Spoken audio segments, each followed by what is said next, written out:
Hello. So this is going to be a little confusing for anyone who saw the last session a week and a half ago, because I'm literally going to do the same session recap from that session. So Mm, with that, let's have a recap of last session for our two that were not there, and now we get to see your side of the story.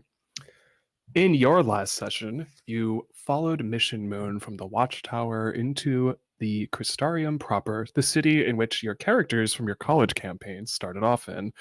On the way into the city, you got a proper introduction to Mission, who you found out is the lord, or rather, keeper slash protector of the city, a position that clearly weighs heavy on their shoulders. You also had an adorable raven chocobo with a postmaster's uniform of sorts run towards you with a delivery, a crimson envelope. When the note was opened, the letter, on gorgeous stationery written in golden ink, said the following: To all players, to go home, all players must gather together and each say, the game is over. To stay, all players must gather together and each say, the game continues. Once the decision is made, it is final. On the back of the letter, written in bold, dramatic red, catching everyone off guard, and possibly now still making you feel very uneasy about your predicament, was the following: Those who are dead do not get a vote. Kind of ominous, mm, just maybe a little bit ominous. Eventually, you entered the city proper, a plethora of different people as far as the eye can see, from humans to dwarves to elves to mistells or catfolk to Vais or rabbit folk to infernals to fey folk. Mission led you towards the tavern, a very familiar tavern, as it's the exact one you started your game in, the aptly named WAY, What Ails Ya. Thank you, Matt, for that, because it's still making me laugh. It's genius. When you got to the bar, you noticed the most bizarre thing. The bartender looked exactly like Phoenix from college. As you indulged in drinks that were tailor made to your particular taste, the following things happened. Camille had a personal discussion with Proserpina, who wanted to make sure they understood the arrangement they had. Also, pomegranates, which I promise it's just a fruit, no strings attached. I promise. Ava and Yang had a moment to catch up and discuss if this world you are in is actually real, as it seems like a bad trip, but also fire is real. Ham the Hammer got the most delightful polish imaginable. I still can't believe Ham has eyes on the hammer. That also made my day that session. Mara had a personal one on one with Red, who revealed themselves and kind of wanted to make sure Mara fully understood the full extent of who they are and what they can do. I'm not going to say more than that because if you haven't watched it, you should go back and watch an episode. It was great. Eventually, I approached the rest of the group, which in turn led to a discussion about whether or not to go home, which Mara very adamantly wants to go home, while everyone else has some hesitancy about it. For now, the decision hasn't really been made yet on if you're staying or if you're going. It's kind of just a hey, a 3 day long weekend getaway of sorts. That sounds like fun. As these details were being hashed out, the knight from the watchtower entrance to the city rushed towards Mission, informing them an outpost nearby, Fort Condor, was under siege by Fallen. By the way, that is a very subtle reference to Final Fantasy VII, because I'm a big nerd. Ava decided to attempt teleporting all of you to the outpost, which sort of worked. You all got teleported, but were also displaced. Eventually, you fought your way through masses of Fallen, taking in how powerful you all felt in doing so as you supplanted yourselves as heroes. You followed Red towards the top of the outpost, wherein you came across a sight that very much broke Red. This sort of white, angelic figure that looked exactly like their real life partner, Zoe. She kind of just looked down at all of you, dismissed you in a very rude way, saying, You're not worth my time. A question that now hangs over all your heads at the moment is this figure, this being, are they your enemy in this world? What the heck is going on? And with that, with my lovely two players tonight, we pick up back at the tavern the aptly named WAY, What Ails Ya. All of us are standing next to Mission. A large crowd gathers in front of us. Mission, drink in hand, addresses the crowd. These adventurers are our saviors this evening. Let us toast their success in helping us secure Fort Condor. and properly thank them for their heroism. To our newest allies, we thank you. As she raises her glass high, so too does every single person in front of you in the crowd, and it's not a small crowd. There's a lot of people. And you hear a very wide assortment of "hear, hear," "cheers," "thank you." That said, to the two of you, I have a very curious question, which is tell me what's rushing through your mind right now as this scene plays out before you. I think for Camille, it's sort of a kind of there's a mixed feeling of, on one hand, there's a part of her that is thoroughly enjoying the attention and the feeling of being a kind of hero or savior to a large group of people, and I think that's the dominant feeling, that she is kind of basking in this positive attention. But lingering at the back of her mind is the underlying sense of confusion and concern about what they saw at the top of the tower, and how much potentially uh, Red's personal life and thoughts and feelings are going to pose a danger or a threat to them being here for what she assumes is the next 3 days or so. Mara? Okay. I've been thinking about it for a while. Um, um, Mara is definitely, I think, I mean, for lack of a better word, I think it is shock um, as what just took place and how she did what she did and how everyone else did what they did. Um, I think for her, it is for the first time since being here, she's actually thinking less about um, not necessarily the repercussions, but I think the parallels of where she's from and where everyone else is from and what that means and who these people are and like um, she I mean, I won't say she's reveling in it, but she's definitely basking in the attention and the um yeah, like just the attention, the revelry, like of the celebration. Like she's kind of leaning into it a little bit more. Probably more so than she has since being here. So this is a bit different. Mm. As you both have those thoughts rushing through your mind, and as you feel those feelings that maybe you didn't feel before, again, it's fascinating. You don't like, there's just so many people in front of you, literally just toasting you, cheering you, thanking you for basically coming and being like heroes, literal heroes. Mm. During the middle of that, you probably take a look at your companions. You kind of get the same look and feel from looking at Ava and Yang. They kind of just, they're soaking it in. It's like, I mean, what's not cooler than being heralded as heroes? I mean, that's awesome. Mm. And you did a great deed and you helped people in need. You both probably then take a look at me, and I'm not enjoying this. I'm the opposite of just like happy. I look completely distraught, and I take a moment where I try to have a drink and I just can't bring myself to do it. And I just hand my drink off to Ava just politely, and I start to try to walk away. Red, wait. I just need a little bit of space. I'll be fine. I promise. I'm just not. Yeah, I just need some space, if that's Well, okay. of course, it's fine, but when you come back, well, I'm going to need you to come back at some stage and explain what that was.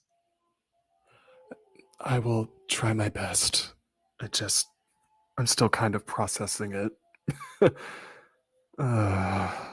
I really can't have a drink right now. I feel like that's just not going to let me process. And I just look at both of you, look at the other two, and just Like, yeah. And then I just politely part the crowd, like try to get through the crowd as Yang actually tries to help out by distracting and not letting too many people just stare off at me as why I just don't look happy.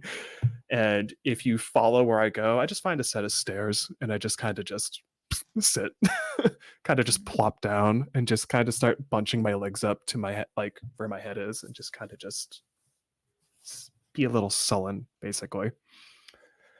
Camille, Mm. as that happens, and as again, all of you have people coming up to you here and there just to say thank you. It's just you don't recognize anyone. It's just more of just people are saying thank you, and it's this weird surreal moment of being like, you did this, like you helped out, but also this isn't, as to quote Mara from our second session, this isn't real, or is No. it real?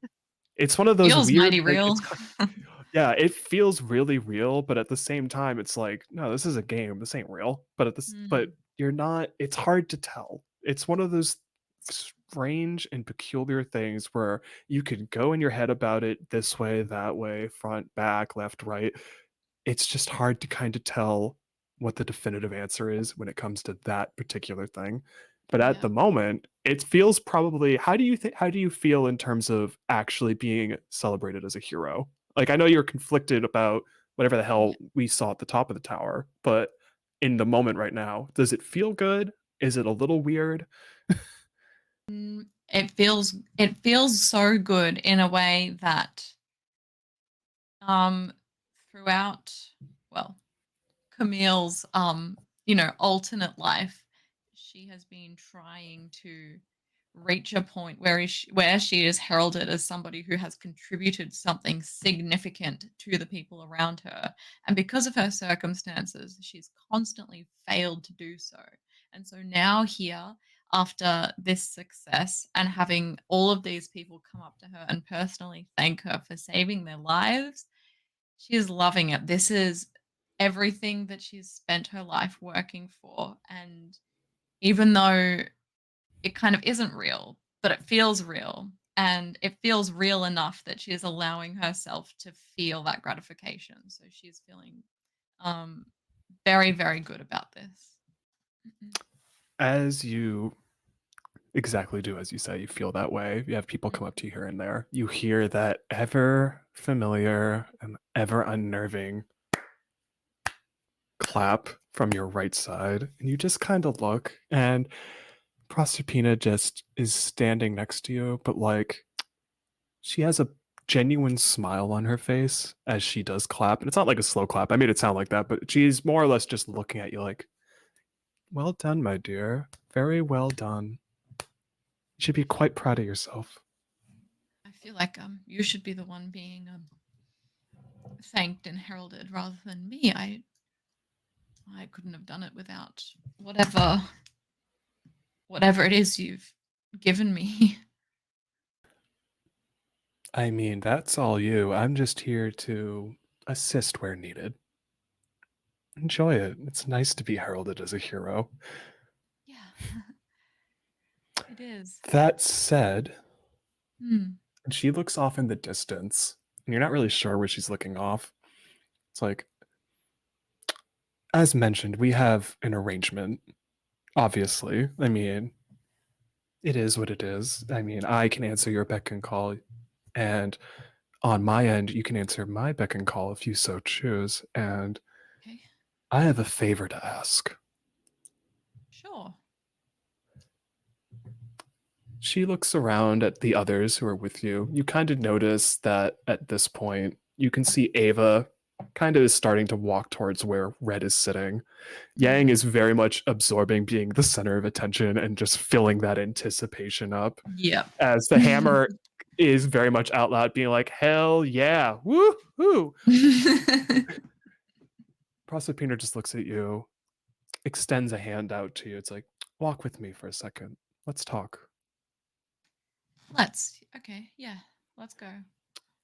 And with that, Mara, you just kind of see Camille just for a second is maybe looking to their right side, having a full on conversation with someone you don't see. And then they just kind of start walking off away from the tavern. Uh. Okay. I As like. she does that, go ahead. No, I was like, I like look for Ava and Yang. I'm like, they see this, and she's just leaving. Yang, Ava, you see going to talk to me. You see that clear as day. You don't even see them teleport to me. You just see that they're actually walking, though they They're did just teleport here there. and there. No, but teleporting has happened because you can hear Sebastian out loud saying, the bartender just getting frustrated. In the middle of Poor all guy. that, yeah, Poor guy obviously. for It's an sure. ongoing situation that will never have an answer. In the middle of that, you Right. also look at Yang, who again is enjoying being the center. Like it's the onstage presence of someone who loves being on stage and just having that moment. What you do notice is an interesting moment when you go to look from Ava to Yang is you do see Mission, and once again, just because You're such you a see her punk. pull her pocket watch out. And All again, right. it's one of those things where you look at it and it's just clear as day. You knew it like the back of your hand. You would never not forget it. It looks so much like your grandfather's pocket watch. And it's just, if you linger for a second, you're actually getting more and more intrigued because you finally kind of look like she's close enough where you kind of get a look in. And it's just not at all what you expect. It like obviously it tells time because if it didn't, I'd be confused. But the inner part of it that's not the part telling time, the opposite of it, you see a full-on like tiny map layout, almost like Google Maps style. Nice. And you're not really sure what that means, but she's looking at it, then puts it back in her pocket. And looking at it, it is exactly like my former pocket watch, Oh yeah. correct? So it's 100, the more you look at okay. it, the more you're like, it looks 100% like that pocket Crap. watch. At the same time, you got a bunch of people around you who are just trying to say thank you here and there.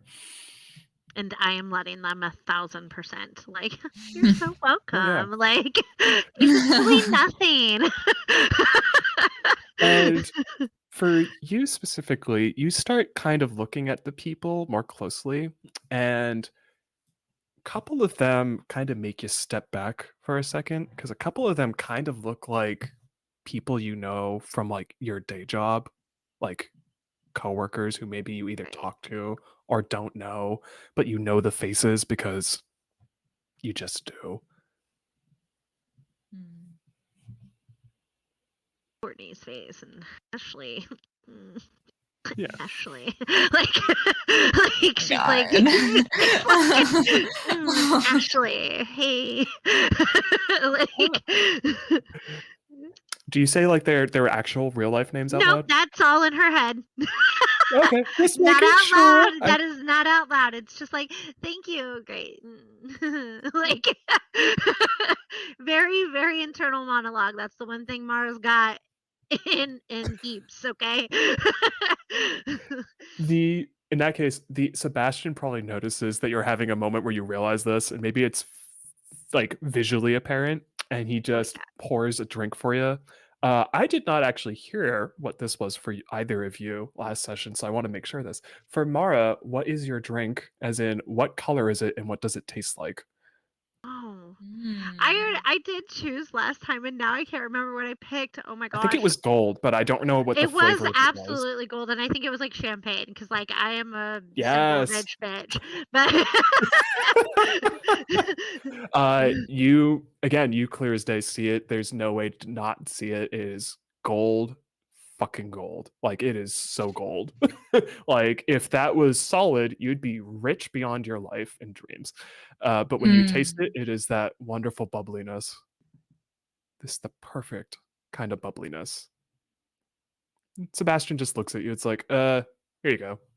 You look a little, not saying this should take the edge off because that's probably not the best thing, but so you're gonna give me two. I just saved a whole bunch of people and they won't leave me alone. And I try not to say that very loud. And I just saved. I mean, a whole bunch of people. he gives you another one. He's like, okay, you know what? Thanks, Fine. thanks. And I like saunter back over to my corner for a second, and I'm like, "This is great. Yeah, you're welcome." I'm gonna let you know what, I will do this. As you take a moment to enjoy the bubbly, as you still have people who I'm gonna very interesting question I want to end on before I switch back to Camille. These people who are around you, have you in any way at this point used your voice yet? Or is it more just you're just kind of these people are just around you because they just enjoy your presence. They're not being, Mm. I don't want to say manipulated, that's a strong word, but they're not being influenced in any way by your voice. It's just like, what's your thoughts on that? I'm letting you dictate this. Pun intended. Yeah. Oh, Mara. Ooh. For the people who are around you, are they in any way being influenced by the voice to be around you? Or is it more, are they there of their own accord? I I'm going to would let you decide. say, I would say in the beginning, they are here of their own volition. Okay. Yeah, like If that they, newness, the newness of like, oh, you're the hero and it's early in the night. And so, that close to, hate to say celebrity, but like that adjacent factor is like kicking in for a lot of people. And I think it's like, oh, they're like willing to talk to us and willing to do da da da da. Like, and yeah, so that is definitely what I'm doing. I'm going to say, as you are doing that, mission will eventually make their way up to you, and I will get back to that in a second. As they once again, very visibly, because you can pinpoint it, is that freaking pocket watch as it just nags the back of your It mind. does. I can't stop thinking about it. In and out of game. Thanks, Nate. I mean, I regret nothing. That- Camille, Mm. you're walking with Proserpina. As you make your way away from the tavern, there's probably a moment where you kind of just look to make sure where everyone else is. Again, Mara's just enjoying basking in the celebrity status, as they just said, as it were. Ava is with me, and you can tell we're having a kind of like maybe an intense conversation, maybe just a more toned down conversation.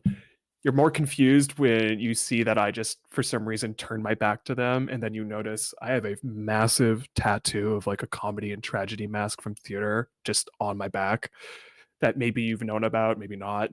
But I'm just kind of start doing this random thing where I also stand up and start kind of posing like you would if you were in front of a mirror. So maybe I'm just trying to ask her, do I look okay? It's one of those things where you can tell from a distance, is someone like, is everything fine? Like, do I look presentable? Who knows? When you look at Yang, for like the briefest of seconds, he is clearly looking in your direction, and he has Mm. this look of just surprise that then just flicks away as he looks at you again and just kind of goes back to the people around him, and you're not really sure what that's about. Proserpina kind of just starts leading you away from the tavern. It's like, so I have a favor to ask, if you're okay with doing it. It's a lot. It might be a lot, but also I feel like she points at you as like, this is fitting for you and I's arrangement, if you're okay with that. I mean, you just helped me a lot, and helped me to save this entire city. I feel like um, I owe you a favor at the very least. She smiles. Excellent. I want you to follow me to where I believe is the infirmary for this city. Uh-huh. And I want you, she gives you a look that's no longer smiling. It's just very much like kind of not, it's both serious, but also like not to like ask a big thing out of you, even though I know I'm a god and you're not, but it's like asking a big favor from someone who's doing me a favor. Basically, those who clearly are not long for this world, you're going to help me shepherd them from one end to the other. um, you want me to murder some sick people? No, no, no. It's not murder. You're just going Okay. to lightly touch them, hold their hand, whatever you want to do. Okay. And through you, I will help shepherd them to where they need to go next. Hmm. Where are they going next? She just smiles. It's like, oh, you know, and just starts walking forward. I'll just sort of just like run to catch up with her. She's slow. She's walking in a way that is very much like, again, just as to bring it up, she does, as we talked about last session, you described it this way. She looks exactly like your mom in Mm, real life when she was in her 40s. She just takes her time to walk forward. There is no rush about her at all. Because, again, it's probably because she's a god of the underworld. yeah. And it's one of those things where, again, you look at her, it's that purples, those blacks, literal skulls as Mm, pauldrons. And she just walks with such effort and grace that just belies so much. When you do get to where she is walking towards, you end up walking through like an open walkway area. And when you look in, you're genuinely surprised by this. It looks exactly, almost like part of it looks exactly like your workspace at your day job. Like your actual, like, if you want to describe for a second, what is your day job? What is Polly's day job?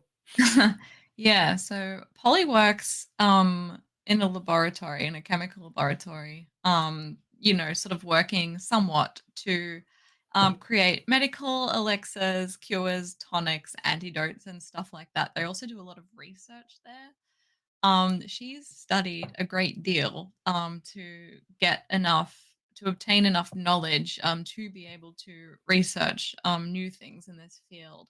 But because of her life circumstances, her needing to take a lot of time off work in years past to look after her mother as her health was failing.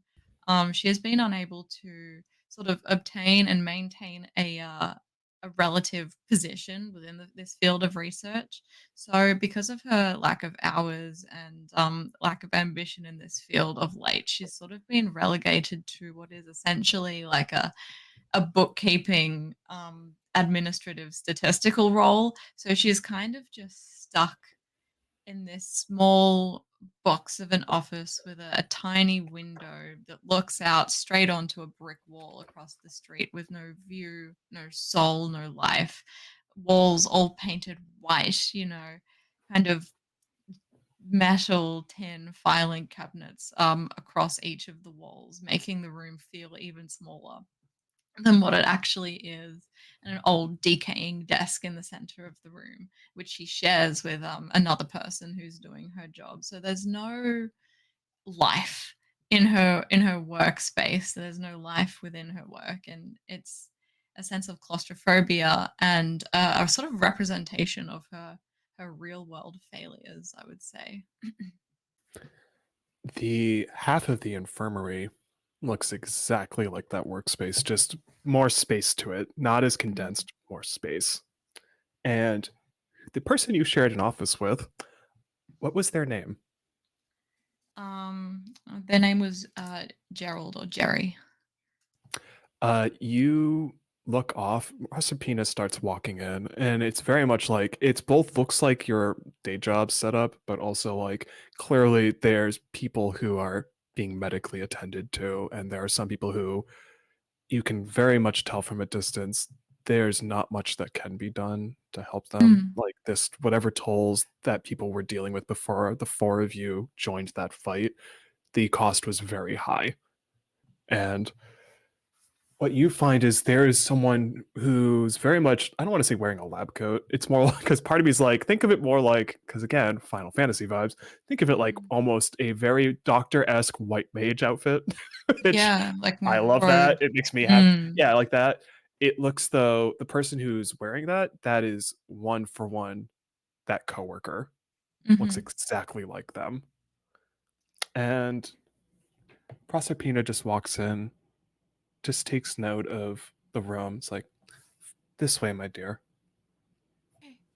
Do I want to be seen while I do this, or is it better if I'm not seen? I mean, I don't think they're going to question someone who follows Lady Death. And she Okay. just points at you, like kind of pointing at where the skeleton symbol for the die is. It's like they all Oh, kind of, I would assume, know who you are and who you I don't want to say work for because that's not really our arrangement, but like who your god of choice is, I guess. Oh, okay. Um, if it's all right, then certainly just tell me what I need to do. She walks up to one of the people sitting in one of the beds, and you can just, not to get too into it because I don't want to, because that's not how I want to run this. You can tell Hmm. that they are very much like breathing is slowed. It's Yeah. not really moving that well. And they very much, in terms of how they got hurt in the fight, it's one of those things where you look at someone, you're like, that is a very grievous wound that is going to take someone out. Hmm. And she notices, are you hesitant at all while you walk up to this sort of gurney? Or like, Um, I think for Camille, it changes as she sees the state of these people who are wounded in the attack, from a sense of hesitation, like what am I doing? I'm about to kill somebody or many people, to um that sense of her being placed back into her workspace, but it's different. Now she has power, control, authority, sort of autonomy in a certain sense. At least she thinks so. That she is sort of, all that research she did on cures and antidotes and all of the chemical things that she knows, she is sort of helping in a way, to ease the passage of these people who are beyond any other type of help. So she sort of strengthens her resolve as she sees the state of these people and moves into the infirmary.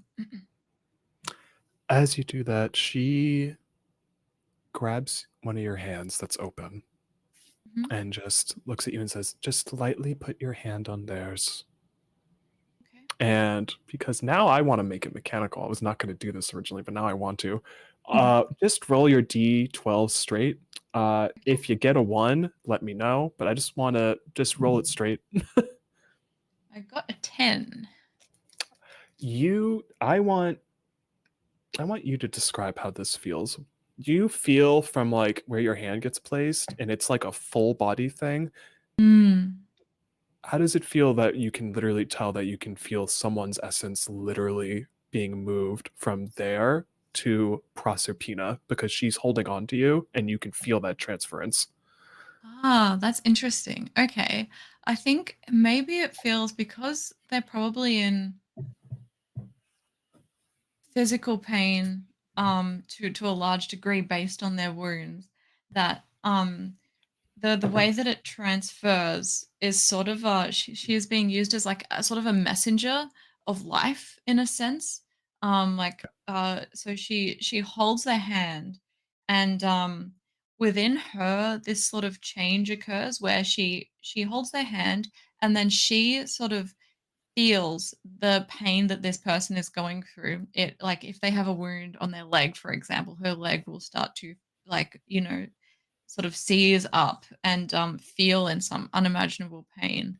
But then, sort of as she continues to hold their hand, this pain in her leg will sort of ease and turn into a kind of a feeling of healing, of life, as it sort of transfers from what is killing this person to their remaining life essence, and as it sort of changes from pain into life is when it goes from her into her mother, into Proserpina. So Proserpina gets that feeling of life, that life essence into her, um, as it changes from bad to good within me, the sort of messenger, the conduit between life and death in this instance. She, Proserpina, Mhm. you just kind of can tell when you are feeling all that, you take a second to look at her, and she kind of just very stoically is just looking at you like, very good. And only you see this. Think like a transparent sort of figure next to her Mm. that looks just like the person who was in that bed that you just touched.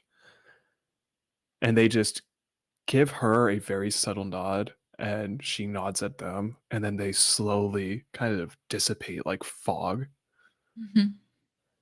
and she looks at you like, and she says this in such a cheeky way that maybe is not polite at all, I don't know, it depends on Camille's perspective.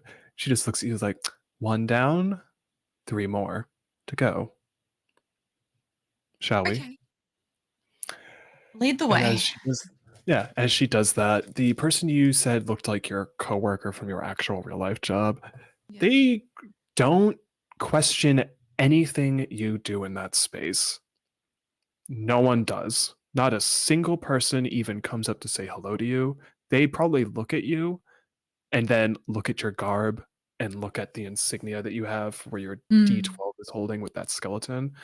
And they all just let you do what you're doing. They have no idea what you're doing, but they also, one of them starts to notice like the first one you touched is no longer breathing than the Mhm. next one. And it's just this weirdness of like you're moving through this space and you have been recognized, but they're choosing not to engage with you as if what you're doing is a ceremonial thing that should not be messed with. Right. And every That's really single one that interesting. you do touch, yeah, and Mhm. every single one you do touch, it's that same feeling and it's different for each person you touch, but everything you described from that first one, that happens for all of them, that Mm. transference. Mara, you're still at the tavern. You also notice off in the distance, because you probably take a second outside of looking at Mission rather frustratingly. You notice that, again, Ava's talking with me. I look like I'm a little bit better than I was, but you also get Question. that weird, yes. I know the answer to this, but I'm asking. Is it flirtatious? Oh, no. This is more the way you look at it. It's like two friends who just haven't had a chance to talk. They're just having a conversation, and one's checking on the other. Because I looked horribly distraught and not like I was having fun, as I should be. Got But it. then also, you notice that thing of like, as I mentioned when Camille walked by, I turn around and there's just this massive tattoo on my back that either was there before the game or has only appeared during the game. And then I do the funny thing that is clear as day, like if you go to a store and you're trying on a new piece of clothing, you just do that twist and turn to see how it looks. And you can tell I'm clearly just probably talking to Ava like, does everything look okay? Do I look okay? I think I look okay. I don't know if I look okay, but it's that visual image of just some almost like someone's trying on a new outfit. Mission is nearby you. Just again, takes that pocket watch out as if they're trying to just see what time it is. You also can tell from where you are. Again, you do have people who are around you, and it's that celebrity status of just people are very much enjoying your company. And as I mentioned before, when you first walked into the city, you're the only one with antlers. You, Long ass fingers that look like they've been dipped in gold and gold fangs. yeah, I look wild, like. yeah. You have this otherworldly appearance about you, but and the thing about it though is no one feels threatened by that. You're very much feel at ease about like you're everyone makes sure you feel at ease about it, but no one's ever giving you the impression like you don't belong here or anything like that. Like Okay. you very much are welcomed, Mhm. but people are also very much enjoying just your presence because you're not sure if it's just because you helped save their local outpost, which probably is it, or if it's the fact that you have, as mentioned, golden antlers, and the way Mission has described it is most people don't usually see people of the Fae in the city that often.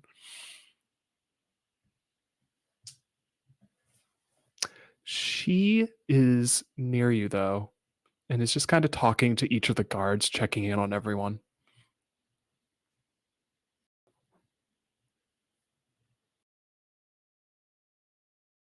Is there anything you do? Yep. Mission. When I'm like trying to get her attention.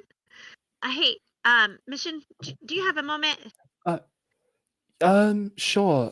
And she's finishing comments like, just make sure, just finish it. She's talking to Knight, like, just finish your drinks, make sure to get some sleep. I mean, it's already, she pulls the pocket watch out again. It's like, it's already like almost 10 o'clock. I can't believe. And again, this is that weird moment where you look up and it's bright as heck out. Like, it's still like 12 o'clock noon type of lighting. Like, everything Yeah. is, again, weird sentence. Everything is lit. Nice. And then she looks at you. Yes, yes, what's up? How can Uh, hey, so I see that that pocket watch that you're holding, and for a moment, that nervousness that Mara has, it disappears almost entirely. Um, where did you get that? Oh, this? Oh, we well, it's kind of like a specialty item. I kind of requested it be made, and she then turns around and starts pointing off in the distance, and she points towards that exact spot that Ava keeps catching her eye on, which is like that sort of you hear loud mechanical work being done. It's like, our city mechanics actually made it for me. It's actually kind of nifty. She opens it up, and the part that's the map, she points to it. It's like, yeah, this kind of just has a log of everywhere I've been, and if I want to, like, she just looks at you and smiles in a very cheeky way. It's like, for example, she clicks on it, and then the next thing you know, she's right behind you. Like, she completely teleported behind you. It's like, it kind of lets me do that. Kind of Oh. nifty. Granted, it works better in short range. If it's a longer distance, it's like you wait a few minutes and then you eventually go. Hence why it's nice to have the time on the opposite end, because who knows how long it'll take sometimes. But yeah, we have a bunch of them. You can, like, if you, I know, like, this is So if like you my that's version of it, but there's a bunch of oh, other prototypes of it. so okay. Um, so you say that there are a bunch of types of it. Um, what about that one that you hold though? Oh, Like, mine is is it like only yours, or can you like trade it? Can someone buy it? Like, she kind of gives you this raised eyebrow look. Like, I know mine is very much for me, just because, again, you see that weight on their shoulders. I'm holding as much of this city together as possible, so everyone's trying to help out as best they can. But I know every now and then the mechanics love tracking me down and saying, "Hey, we have an updated model we want to give you," which probably makes you laugh because it sounds like a phone upgrade. yeah, it's like it's iPhone. It's the iPhone Yeah, except it's pocket 10,000. Like, watches. yeah, like. And then but then she looks at you, like, I do know though, like, let me find one of the knights. You there, come forward. And you see this knight come forward. Again, it's weird. They vaguely look like a coworker from your real life, which if you want to name them, Fucking you totally can. Brandon. If Fucking Brandon. Yeah, fucking Brandon. That annoying ass Not smile on his face. Brandon. Brandon. Yeah, Brandon. Brandon. Anyone out there who's watching that is named Brandon, Sorry I'm if your sorry. name is Brandon. Also, I apologize. It's sorry. Uh, they hear it, they turn around, like, yeah, and they're like, do you have your timepiece on you? Like, oh yeah. And he also pulls out an extremely similar one. But the thing is she asks him to open it up, and there's no map on the other side. It's just a regular pocket watch. But She's it's like, yeah, I not. mean, some of these are just regular timepieces because it's, and she points up because it's kind of good to know what Yeah, time it time is, considering time is super good. Daylight savings time and all. It's just. raised eyebrow. Yeah, I mean, sorry. But yeah, mine is, I feel every now and then I get a new one because they like to update my thing and make it so I don't wait as long as I need to kind of get from point A to point B if needed. But yeah, why? Is there a particular reason? I mean, yours in particular is of interest to me, in a way that I don't know that I can say properly. It would be easy for me to offer you money. Um, I don't have any because I'm not like I mean I could sit there and be like I could offer you favors. I could bound my services to you. The reality is and it's like and like when she's saying this, it's almost desperation and obsession combined. Like it is like Does your voice come out at all during that? no, I'm refraining as best as I can right now. So I think for Mara is I just I mean you already have such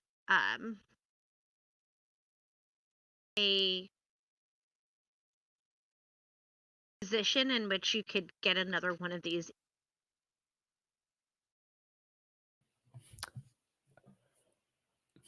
Mara, I want to do something that I want to have a flashback Let's to real go. life. Yes, all right. Tell me about the day you lost your I grandfather's knew pocket you were watch. gonna do it. No. Okay. And So, because I want you to tell me, and I might add some details to it after you tell me, but this is entirely you. Tell me about the day you lost it. okay. And was in any way Mission, or rather who they look like from real life, Linda, were they with you that day? Linda, correct me if I'm wrong, if I'm remembering incorrectly. Linda was rather popular, correct? Yeah, she was popular, like with you. Yeah, you Did two hung sh out. She did was on the soccer she team with you. Yep, thank you. That's what I was double checking because Oh I yeah, had thought that. I was just making I sure. gotcha. Okay. So, um, so Mara played collegiate soccer and she was popular adjacent, and Linda was one of the more popular people. Um and it was a little bit of a ritual for Mara to take this pocket watch. She had it with her almost all the time, but specifically on away games. It was her grandfather was a huge supporter of her. Came to her games until he couldn't any longer. And when he died, it was one of the few things that she kept of his. And it was probably on the list of things that were of the utmost importance. This is probably number one. And so for her, it's like when a hockey player doesn't wash their jersey, or or someone in basketball wears the same shoes or whatever, right? Like always doing the thing, right? So this was her ritual where it was like she took it on away games, and on the last away game of her senior year, it vanished. And no matter where she looked, no matter what she did, she could not find it. And unfortunately, this was something that she realized after getting back. And so for her, it was like she went to the locker room in which she went, for that game, a couple days later, went and looked again. They were really nice, let her do it. She could not find it anywhere. And honestly, it's like one of those things that, like, for a while after it happened, she never didn't think about it like daily, right? But we're talking quite a few years has passed now, and I would say it's still something that's rather gutting for her when her brain is like, "Hey, remember that time you lost the most important thing in the whole wide world to you?" So for her, it's definitely the the most hurtful part of it, is that, like, she can't stop thinking about it, like, still decade later, 2 decades later, right? Like, A decade, yeah. um, Did Linda try to help you at all in finding it when that happened that day? Did uh, they know about your ritual at all? everyone knew about it, absolutely. It was never a secret. I think, I would say that everybody, when she realized after they'd gotten back that, like, it was missing, I think everybody probably, like, helped her look on the bus, like, helped her pull everything out of her bag, separate eyes, new eyes on this. Okay, now everybody go in, this group go in and look in the bus, like, everybody check their equipment, did it get thrown in there? Like, everybody would feel like would do their part. Okay. I mean, I could Mission. Okay. yes, I was gonna say it could be really cool narratively if Linda just didn't do the most, though. Like everyone else was probably like, "Oh, let us help you. It's like, oh, it's so sad. I can't believe that you've lost it." Like that kind of thing. I feel like I like that idea. I'm gonna go with that. This is probably around the time too. Linda was maybe trying to be in the game with all of you, and they just weren't making that schedule work. Like it's just like in real life, it's hard to schedule games, guys. uh, they So true. probably also were just not feeling it, and then even maybe at this point, they were trying to focus more on soccer, be better at schoolwork and whatnot, and maybe like the annoyance. She had an annoyance with just you kept doing this all the time. And it's just one of those things where for some reason it just never clicked in her why it was so important. So when that day happened, she probably just, as you said, was just like, Right. this is She dumb. didn't I'm not. right. Yeah, it's like, why do I Feigned need the to help you with motions, this? did it, but like didn't Yeah, like it's not in my fucking bag. Like yeah, it's not in my fucking bag. It is what it is. I'm going to add to be a horrible, horrible jerk, Love and I'm this. Okay, sorry. great. It's fine. I knew the day The was game coming. the game ends. When the game ended and you spent all that time looking for it, you did everything. You checked it. You even spent probably a week after going back and forth from where it was just to see if people would Absolutely. help out. Linda, on the other hand, didn't barely help at all. And it's probably not till like maybe there just was like because maybe when they left the game, things just got more and more frayed as things went on. And just like obviously you talked with them in the game and whatnot, but maybe they just weren't as communicable after that for one reason or another. You can decide that if you so choose.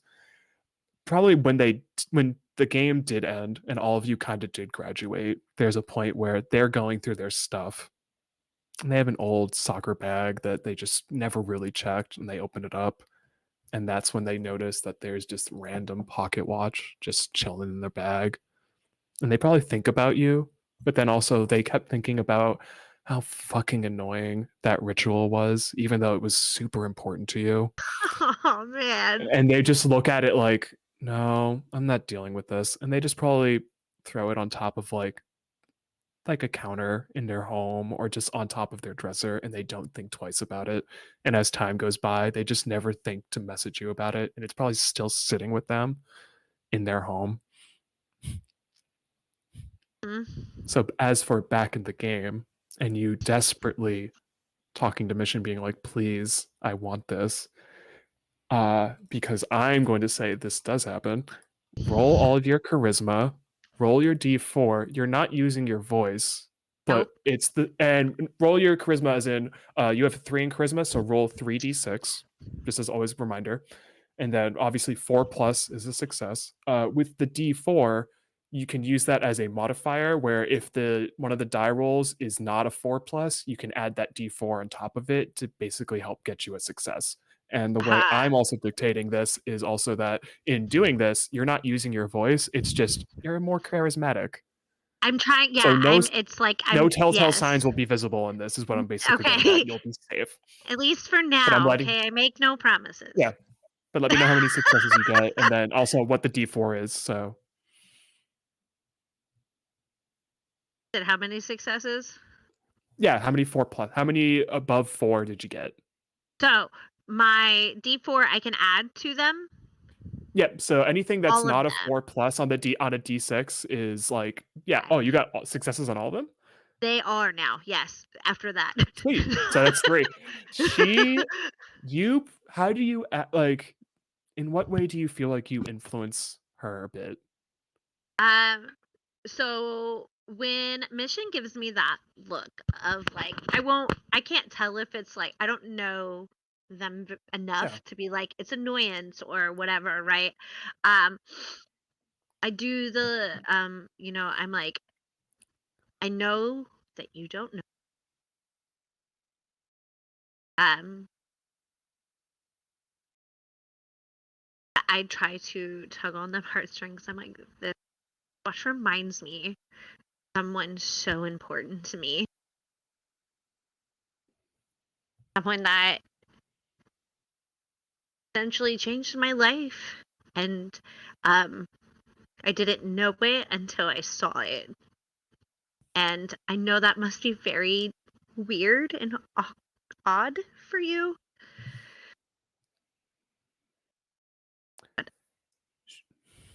I just know how D- powerful you are.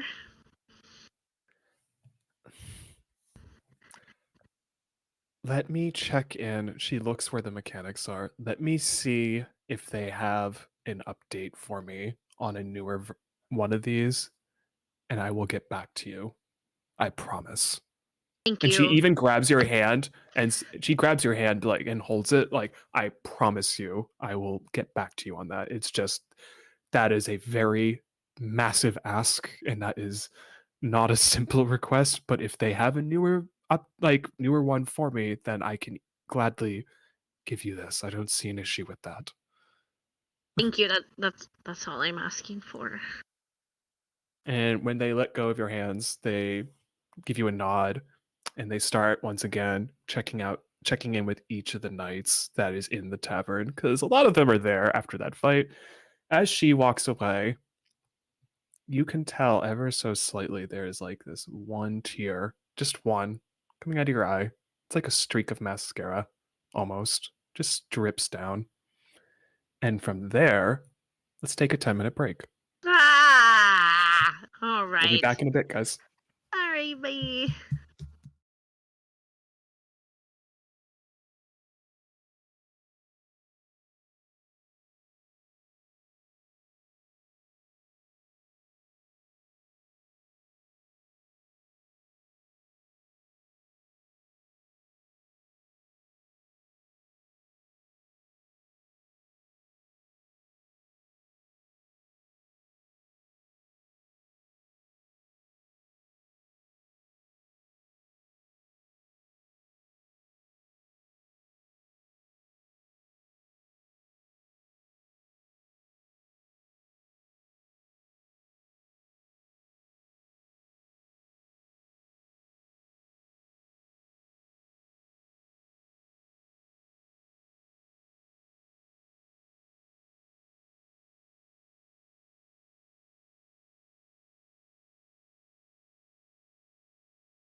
Welcome back.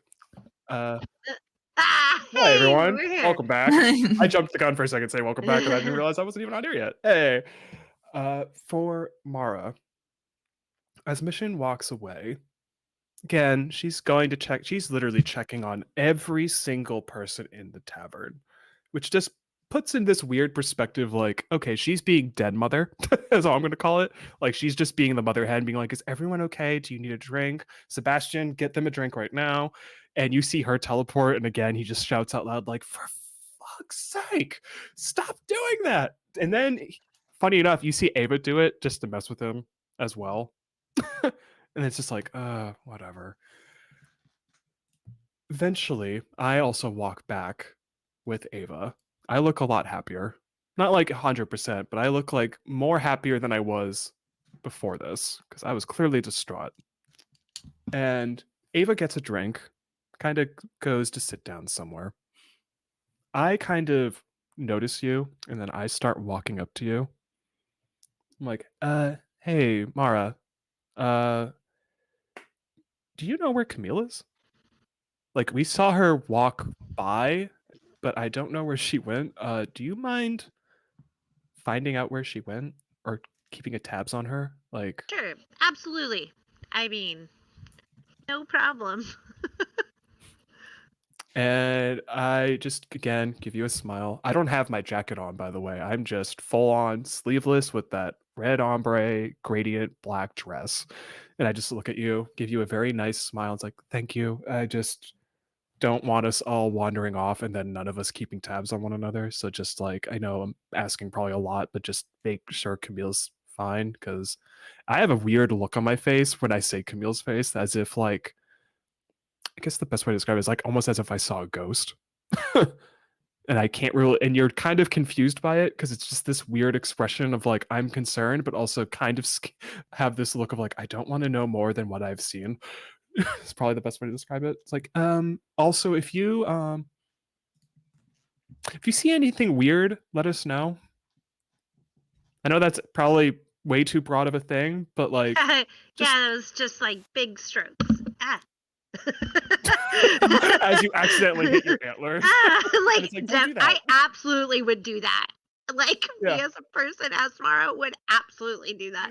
And like, I grab your I hand mean, and I'm like, no, don't hurt yourself, please. oh, They are very pretty. oh, well. But yeah, if you don't mind checking on Camille, we're just gonna stay at the bar until things wind down. We're also gonna make sure Mission. Ava was bringing up like we don't have anywhere to sleep for the night, so we're gonna get that situated. Well, Yeah. So yeah, just if you can try to find Camille. y- yeah, I will do my best. Yes. As you say that, I grab your hand and just I don't know why I do it. I just do it. Grab your hand, lightly give it a kiss on the wrist. It's like, you're a goddamn gem and always have been.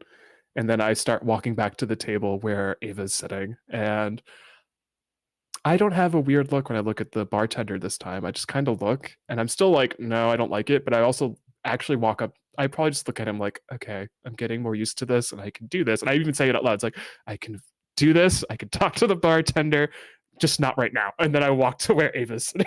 Yes. But when you do that, Yeah. almost immediately, um, Mara softens a little bit. This whole time she's been what I would consider very erratic and chaotic, like a flight of thoughts at best. Like, and it kind of just stops for a minute, and like her face relaxes. You see like the shoulders and like the tenseness in her shoulders relax. There we go. And she's like smiles and she just goes like chasing after Camille, like, wait, where the fuck are you? As you leave the tavern and head down the stairs, like in the direction I kind of point to, like that's where I last saw them walking towards Camille. Mm.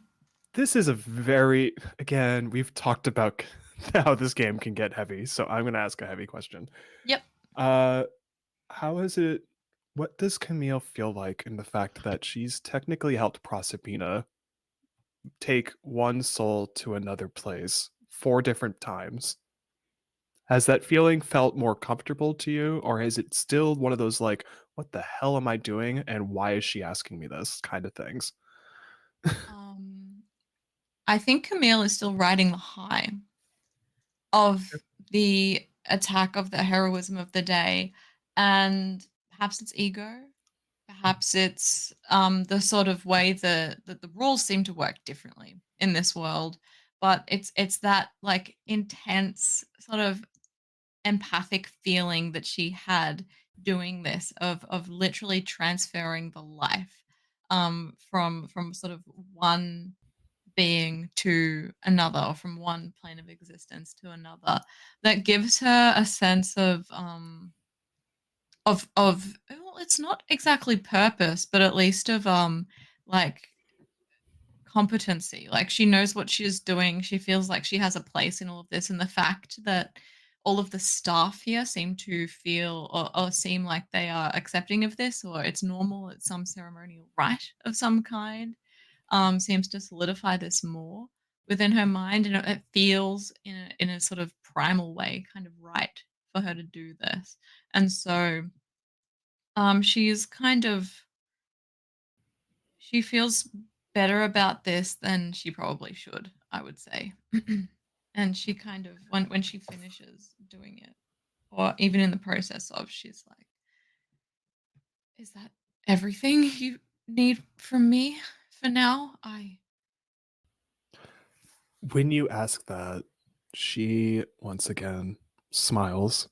You still don't know where she's getting these. She takes a bite out of a pomegranate. mm, And, my dear, um, mm, follow me outside in a minute. I want to make sure. And the last person you helped her with, you can just see again, this sort of transparent figure. It's like, I'm going to escort them for a second. I'll see you outside the infirmary. okay. I'll pick that question up in a second. And Sure. she walks out. She doesn't fade away from your view. She just walks out and she's like having like, it sounds like a conversation with this person that you just, again, transferenced to her. The person you mentioned who you co-work with in your real life, Mm, the person of them in the game kind of just walks up to you and politely bows in front of you, just says, "Thank you for that. We kind of had a feeling they weren't long for this world, and we also kind of noticed your garb and he points to the insignia, like noticed the insignia, kind of did not want to get in the way of what you were doing, but thank you for easing their pain." of course, it's my pleasure. Who might you be? Holly, because I did this last session and threw Taylor off. What's this person's fantasy name? Because I think it's more fun to let you guys have more freedom with that and more Oh, creativity. I wanted to just do a whole Final Fantasy name, but I chose not to just now. Um, so it's a fantasy name? Yeah, it's whatever name you want. It's just not their real life name. Not Jerry. Okay, great, banana. Sorry, you ask, I provide. You know what? If Look, that's the case, here's the thing, I've met Banana Chan, and she is lovely. So Mhm. you know what? In that case, she is my inspiration. I mean, in that case, that is their name. They just look at you like, yeah, the nick. Actually, they look at you like, yeah. Did you ask them their name? Cannot Yeah. remember. Yeah. Yes, they look at you like maybe not sheepishly. They look at you with pride. It's like, oh, everyone here just calls me Banana. Oh my god, someone clip it. Fair enough. Nice to meet you, and again, it's my pleasure. Yeah, I mean, nicknames are nicknames, you know. Yeah, I've had a few in my time as well. Again, And he puts his hands together and bows in front of you. He's like, just thank you for helping out. That's not an easy thing to do, I imagine. Of course. I'll be around if the need arises again in the future, I'm sure. When you say that, the other people who are in the room, they all kind of turn to you and along with him, just put their hands together and bow in front of you and say, appreciated. And he specifically says, and he starts looking up kind of just out of nowhere, like, and thank you, Lady Death, if you're near. She went out before me, but I'm Off in the she, distance, you just see her raise her hand up, like, I know. yeah, but she In a heard very you. uncharacteristic way. Yeah, just like, yep. Oh, thank God. Good to know. If there's any help you need in case of like medicine, healing, by all means, you're welcome to. They just point to the room, like, take what you need. If you need us to help you in any way and assist, please let us know. Of course, I'll keep that in mind. You have a nice evening. You as well. And again, as you look around the room, it looks exactly like your workspace, just a little more open. Yeah, As you make your way, do you leave the actually, I should ask you that. Do you walk out of the infirmary? I do. Yes, wait out the front. She is standing there. The space that you walk out to, just because I haven't visually described this, when you walk out, it's like a massive open courtyard where you start noticing like the different levels of this sort of city area. It's like 3 different floors, and like the more you look up, the more you start hearing more like pounding of hammers here and there. You can see guards walking to and from, having conversations about, yes, this person's supposed to be on guard duty here, that person there. And then you, as I've mentioned before, you just look forward and you see that massive crystal structure that it just feels like it goes on forever up into the sky. Mm. And there's even, interestingly, a set of stairs that seem to lead towards a doorway that seems to go inside the crystal, which is kind of perplexing because who would have thought you could go inside?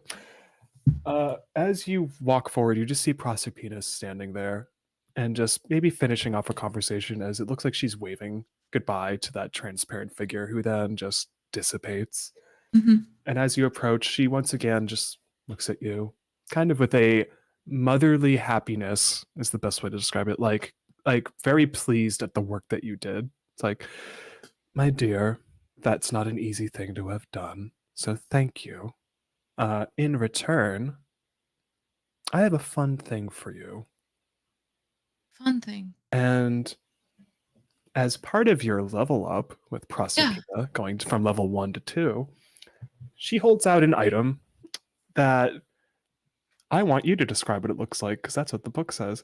It is Mm. simply just labeled as a reaping item. Mhm. Describe to me what this reaping item looks like that is either made out of bone construct or whatever it is that it looks like for you. And I also need to know specifically, because it apparently can change every time you summon this, is it Right. either a melee item or a ranged item?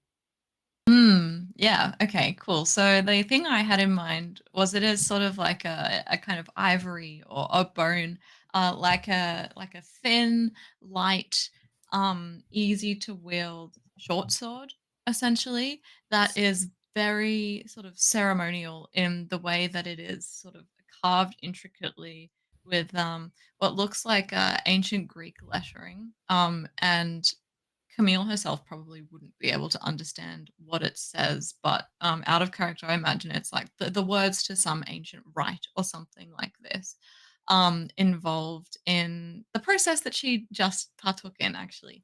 And the hilt and such is sort of, I guess, made out of the same ivory and wrapped in sort of rubber and leather for the ease of movement. But the whole thing is very bejeweled. It's very ceremonial and very sort of delicately crafted out of a kind of ivory. That's how it looks to me. She is holding that out to you with Mm. both arms. Like, consider this a gift with our arrangement and you helping me in there. May you use it well. Thank you. I certainly will. This will be of great help given what I've seen since I got here. And she leans in, and don't forget the other thing that I can help you with too, if you so choose. And she doesn't literally make it happen. She kind of holds it in the palm of her hands like a tiny thing. In the palm of her left hand, she has like what literally is like what looks like almost like a tiny stop motion skeleton that somehow is Mm, moving. And it's just like, remember, if you need extra hands, they are more than ready to help you out. Obviously, they'll be bigger than this. right. That's good to know. Yeah. Yes. Um, And when she says that and you say that, she takes a second and she looks off in the distance and her face kind of goes from happy to this sort of grimaced look that just is very kind of surprising to you because she hasn't given this look yet and it does not suit her face in the way where it looks friendly. Like this is a look of utter disgust on her. And you take a mm, second to kind of beeline what she's staring at and you see this sort of cylindrical building and you can see like smoke coming out of it and you're not sure what she's looking at. And she just looks at you. It's like, I have one more favor to ask. yes. I want you to go to that building. There's Mm-hmm. a kind of it's like a library of sorts. Like you'll love it. At the top, Right. there is like this sort of pyre that is just lit. Mm-hmm. I want you to snuff that flame out, and Okay. I want you to light it with my flame. Okay. Because right now, and she looks at you with a very, very disgusted look, because I cannot fathom Volcan's flame being in that pyre when there are people who have not survived that attack. That is an affront to me, and I would want you to put my name Fine. front and center so everyone knows that this is not a moment, that as much as this is a moment to rejoice, it's also a moment to mourn. Of course, based on what we just saw inside the Thank you. hospital. Yeah, of course. As that happens, Mara, you enter that courtyard space and you see Camille, who is that scythe or reaping weapon visible? Oh yes, absolutely. She would still be holding it and probably sheathing it sort of within her belt and such. Mara, you walk into that open space. Again, you also notice giant crystal structure because it's impossible not to see it. You also see there's a set of stairs that lead into the crystal, which now makes you wonder people can go inside that thing. What? Mm, You also notice the three different story structures of the buildings around you. But the thing that makes you stop in your tracks is when you lay eyes on Camille, you take a second because you stop and you're kind of confused because you see they're talking to someone who has on black robes, little purple here and there. And then when you start walking forward, you immediately hesitate as you notice because their side profiles too. They have a skull on their shoulder. And maybe you take a second where you're just like, and probably rub your eyes, and then when you look again, they're not there anymore. You see Camille though. They're just standing by themselves. They have something that they've just pocketed or sheathed, basically.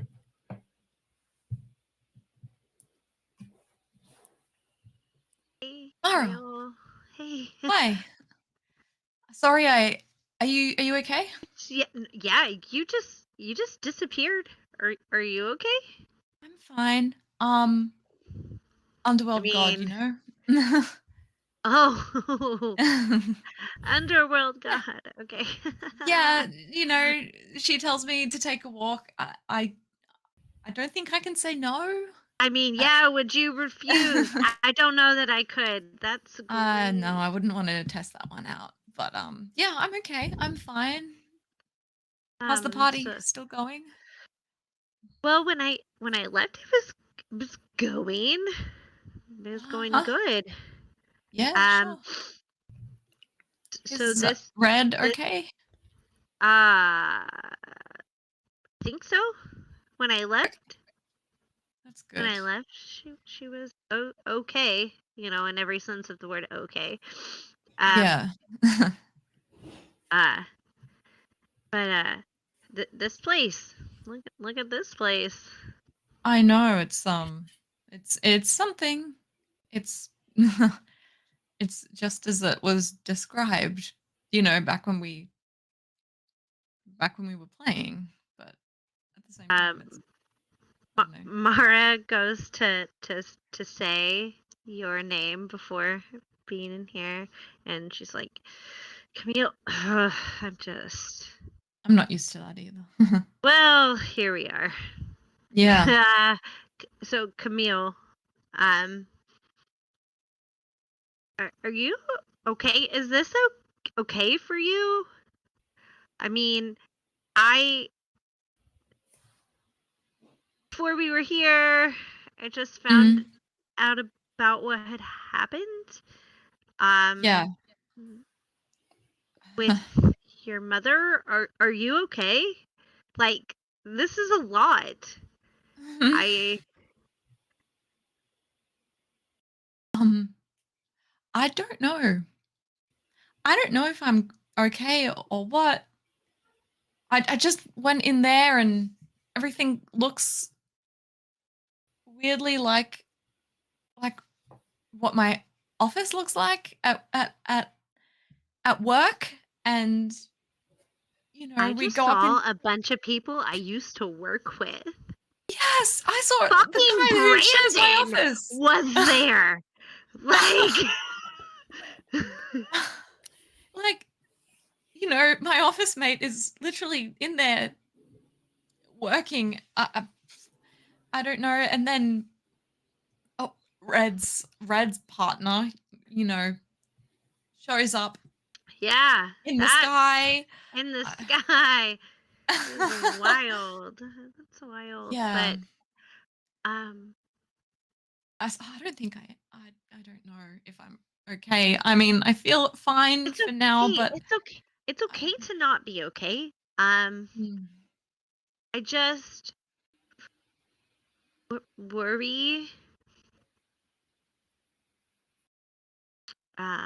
that, and in this moment, mm, Mara, um, she didn't play dumb as to knowing what happened with uh Polly's mom and in the other world.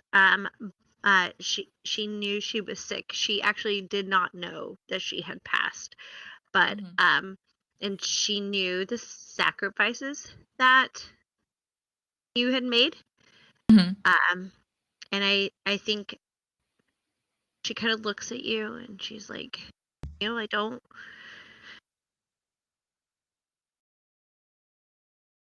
need to sacrifice yourself here too.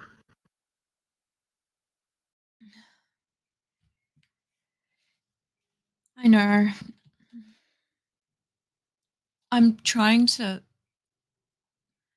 I think well, there's at least a part of me that's trying to use this whole whatever this is to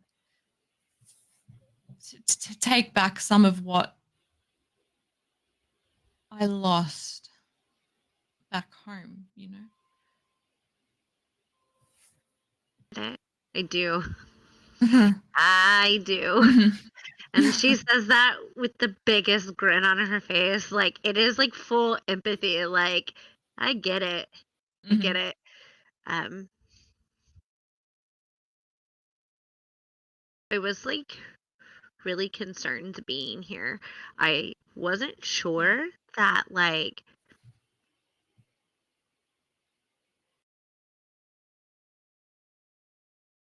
I so desperately just wanted to go back,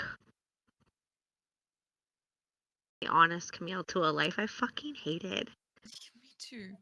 For the first day, really until the attack, until people started to, you I know, I turned people into gold dust. I saw. Like, the power in that. Mm. What have you been doing here? Obviously, you've been doing your beck and call, but what's your beck Yeah. and call? Um, Easing people's pain. That's a good beck and call. Mm. That's In a certain way, though, oh, people who are painful? beyond saving, Oh, easing oh. their pain. Yeah. How does that make you feel? I thought I would be disgusted at myself. I thought I wouldn't be able to live with it because all of this feels so real. I'm feeling everything so much, so acutely, but now that I've done it, I saw what they were going through and I saw them after I had Wait, no, no, my no, hold on. pain. Clarification. You saw them after, like, Yeah. their body, Mhm. Like and or like you saw them. I saw like their souls at peace, at rest, happier, calmer. Oh, Yeah, well, I don't really know okay. how to describe it without sounding. Yeah, No, yeah. there's relief in that. Yeah, There right? Like, is. So I feel relieved. I feel like I've done good in a way that I haven't felt in so long. um, believe you. I don't know if it's worth anything right now. But uh, Camille, I, I never saw you anything that wasn't good.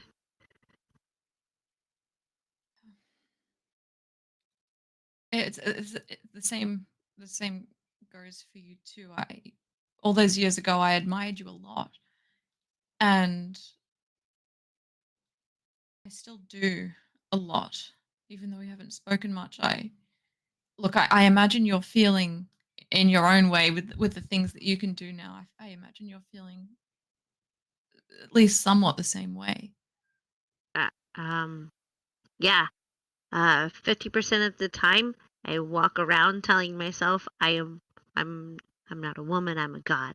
And then the other 50% of the time, I walk around going, "Oh, let's just go home."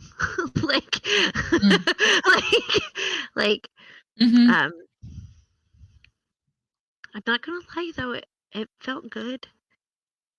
I Yeah. can't I can't say for 100% that I want to leave.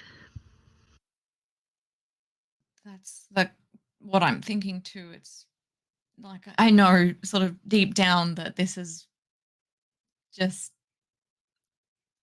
you know, silly, a fantasy, a game, a story, but that's pretty deep down. Like all these feelings, all these things that we can do, all these very real, it seems, people that we're helping along. Well, I appreciate that I get lumped into that category. I don't know that I'm helping anyone. Have you seen what I can do? Like, um, Well, you helped all of the people that those fallen would have otherwise attacked, I suppose. yes, in in that perspective, I would agree. Yes. Mm. Do you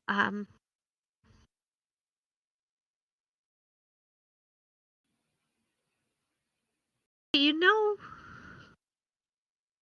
how Ava and Yang are feeling? No, I mean, Ava seems Like Ava. like Ava. And Yang The seems, yeah, the sweetest soul that ever existed at this I point. know. He The seems to be fucking enjoying himself. hammer is cool as shit. Like Life of the party. You Just actually see a guard. him. You see two guards walking by that are talking, and they're just like, "Can you believe that talking hammer?" It's like, yeah, that is the I funniest thing know. I've heard in a while. Such good. They're so both like good. way more jubilant than they probably should be about a I talking love hammer. it. I love it. Mhm. Um, Yeah.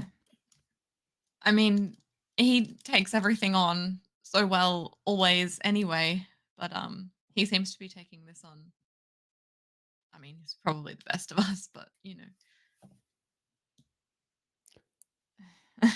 Ugh. Anyway, so don't tell him I told you I, that. Mm. fine, fine. In the middle of that, you don't know where she came from. She just kind of appears out of nowhere. Mission just walks up to you both. It's like, "Hi, I'm sorry. I don't mean to. If you're having a private moment, I'm so sorry. Not my intention. I just wanted to make sure you had this." And she holds out a key that has like a number on it that says 251. It's like, this is the room for your accommodations tonight. Just again, consider this a thank you for helping us. That you did not have to do that, but thank you. The others, um, kind of have. I gave them their own key. You're all gonna kind of double up together on rooms. So some of you'll be sharing rooms together. You two, this is your room. I gave a key for the Oh, three of them, though I'm not sure if the three of them are going to be a three because that fifth member of your party, not quite sure if they want to stay with them or not. We'll find that out.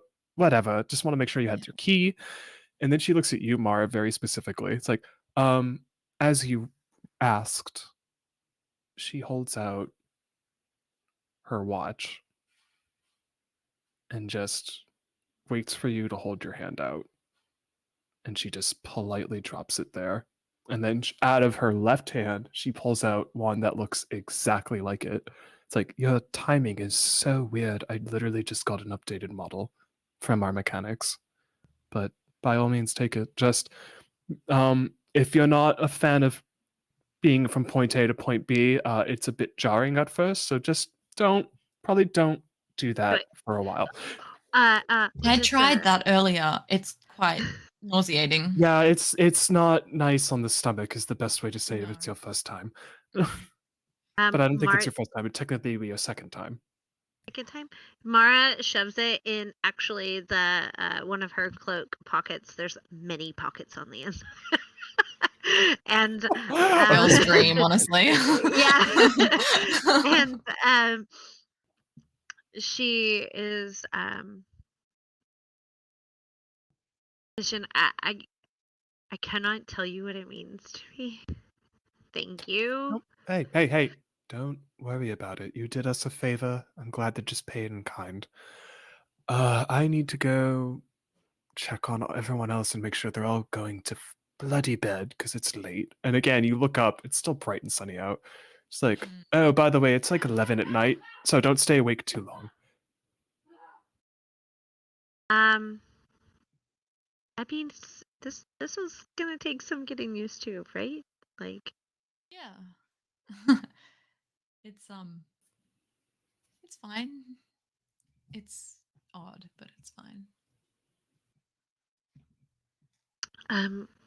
Camille, do you think you'll go back soon, or are you still working? There is one more thing I need to do. What is that? What do you have to? I mean, oh, sorry. If you want to share, you can share. Is there something that you would like to do? What are you doing? It's awfully late.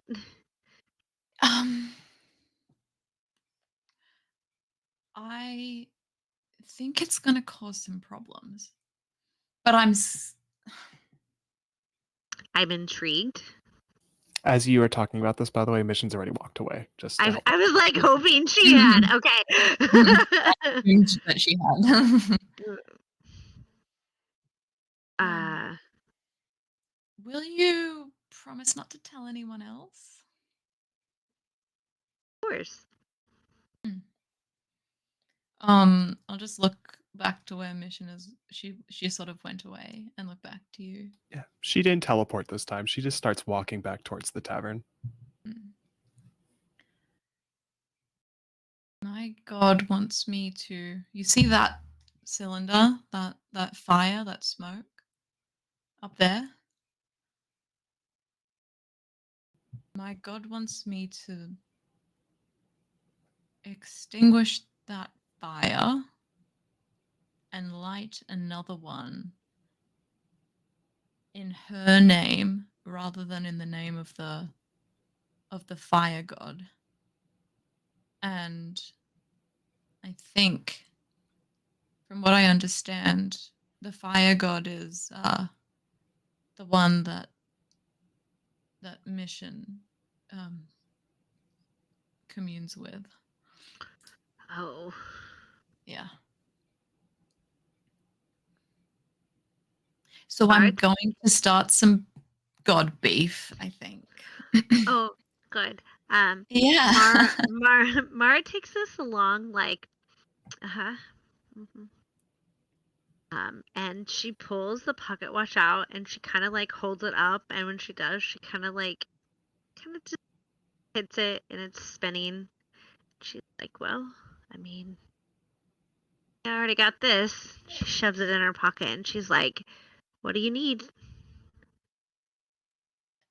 Just for Mission probably not to see me, or as few people to see me as possible, essentially. Perfect. Mm-hmm. Great. Lead the way. Okay. Is Mission still around? Oh no, she's walking towards the tavern. Bye. Okay. And again, just so you know, you have a key to a room that is numbered 251. I wrote it down. Yes. Yep. And Mission did not tell you what direction to go in for that, but I figure you have a pocket watch that has a map on the inside. It probably will pinpoint where. Yay. You walk in the direction of that building, as I mentioned. It's like got like a bit of a circularness to it. There's smoke coming out of the top. You find that getting in there is a little complicated because you get really confused by the architecture. Like, why is this stairwell leading up here and why does it not lead to there? And then you realize in a very bizarre way, you kind of walk back to where you were because you probably walked off in one direction and then someone's like, no, you can't get in this way. You got to go that way. And then you got to go down and up. And you're just like, down and up. So you do as they say. You find this sort of circular open communal area, I guess is the better way to put it, where people are just standing around talking here and there. You can tell some people are clearly like yawning because it's much later in the day than it looks, and they're just probably saying goodnight to people here and there. You walk down a set of stairs. You walk through this sort of underground area. It's not like a passage, it's like an open spaced area.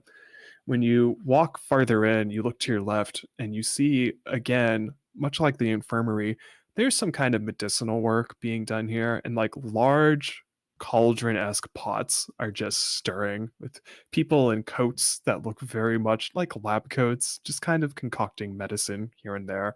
You can smell eucalyptus in the air, that distinctive mint smell as well.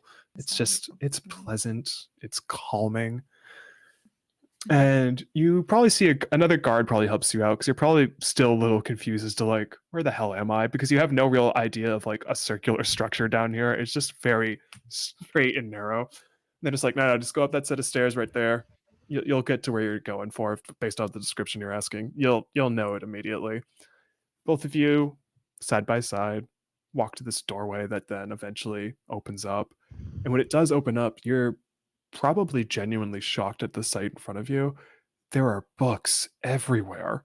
It's like a circular library of just books. Like And the thing with the books too is like it's like a bookshelf that just doesn't. It just keeps. It's much taller than it looks like. The bookshelves just keep going higher and higher and Oh higher man. and higher, to where it's So it's like 3 or 4 stories tall of just books. so it's like the Beauty and the Beast library, but way Yeah. better. Yes, exactly. Oh, 100% yeah. like that. What And when you dreams are do made look, of. yeah, what dreams are made of. I wish. When you look up, you can see like sort of like not smoke prominently, but you can tell like there's some sort of heat of sorts emanating from the top. And when I say the top, I mean you look in the middle of the room, and it is literally a circular bookcase that you can follow the steps up and take books out here and there, and just follow the stairwell to the top, and it wraps around. All right. I have to get up there,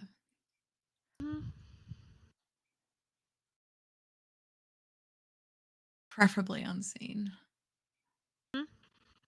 um okay. I mean, it's daytime and I'm in all white, so it's not like I'm not noticeable. I We have are the most fucking am. standout people in this entire city. I know, but Okay. if you'd like to stay down here, you can. I don't want to get you in No. trouble. I could never.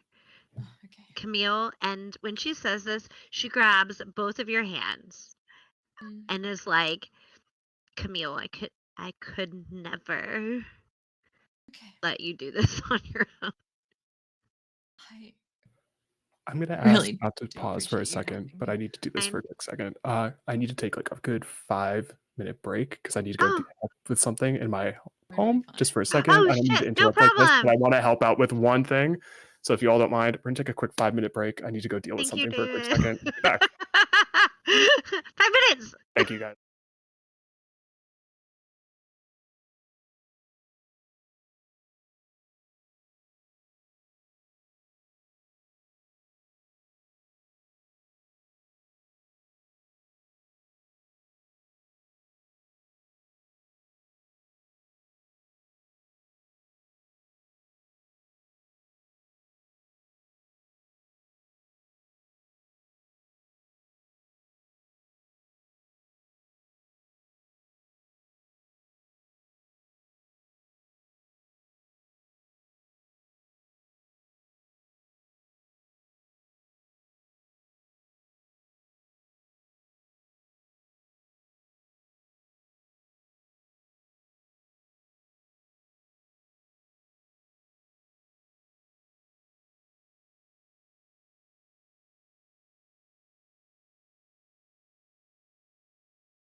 Hi, everyone. We're We're here. back.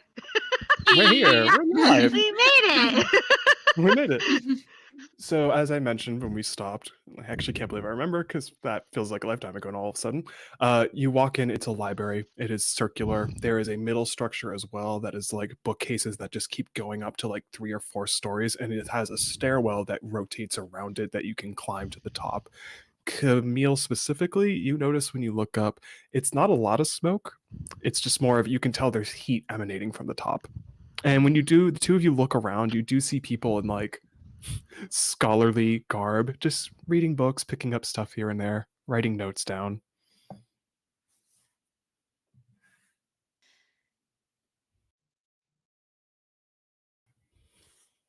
Um. So, I'm Mhm. gonna follow your lead because this is your mission impossible. Okay. Let's just go and see what happens, shall we? Whether Yeah. uh, So just yeah. start making our way up the Mhm. staircase. Yeah. Going um as far as we Fine. can. I will say this without drawing attention to ourselves Yeah, as just trying to best look as normal. possible. Yeah, like I'm just a Fey person looking at books and. Mhm. For Mara, that's kind of easy to do because again, you look around the room, you're still the only one with antlers on that you've seen. So people clearly clock that, but they don't do more than that. They just notice and go back to their books. Good question. Um, this is purely for my knowledge as a player Yeah. above table here.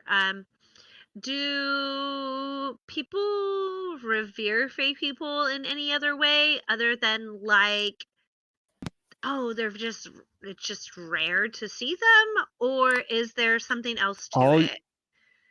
all is this more like stuff you're trying to remember from your campaign? Mm. Yes, I'm going to try and reach for that. That's a good question. I would say for where you are now, the way it's come across is that the Fae don't really seem to leave their area of where they live, like be it a forest area or whatnot. They don't tend to seem to leave it. However, when they do and they enter the city, it's not a bad thing. It's never viewed as a bad thing. Everyone is welcome clearly here, as when you've been walking around, you've seen a myriad of different types of people here and there. And the way that, as Mission said about the Fays, as much as it's surprising that again, you have antlers. It seems to signify you as that it is to see one of you in the city. It's not a bad thing. It's actually viewed as a sign of, oh, someone new who can present new information or new wisdom onto us. Okay, And I great. would say from your college game, never was it viewed as a bad thing. The Okay, way I ran that game, I tried to make it where no, everyone's on it kind of an equal level foot here. Like not one I person's more figured than the as other. much. Okay, Yeah. okay. But also whenever you did go to the Fey realm, it was always a big moment of like, oh snap, this is very different than where we were. And Mm. those you met were very different than those that you knew in other spots.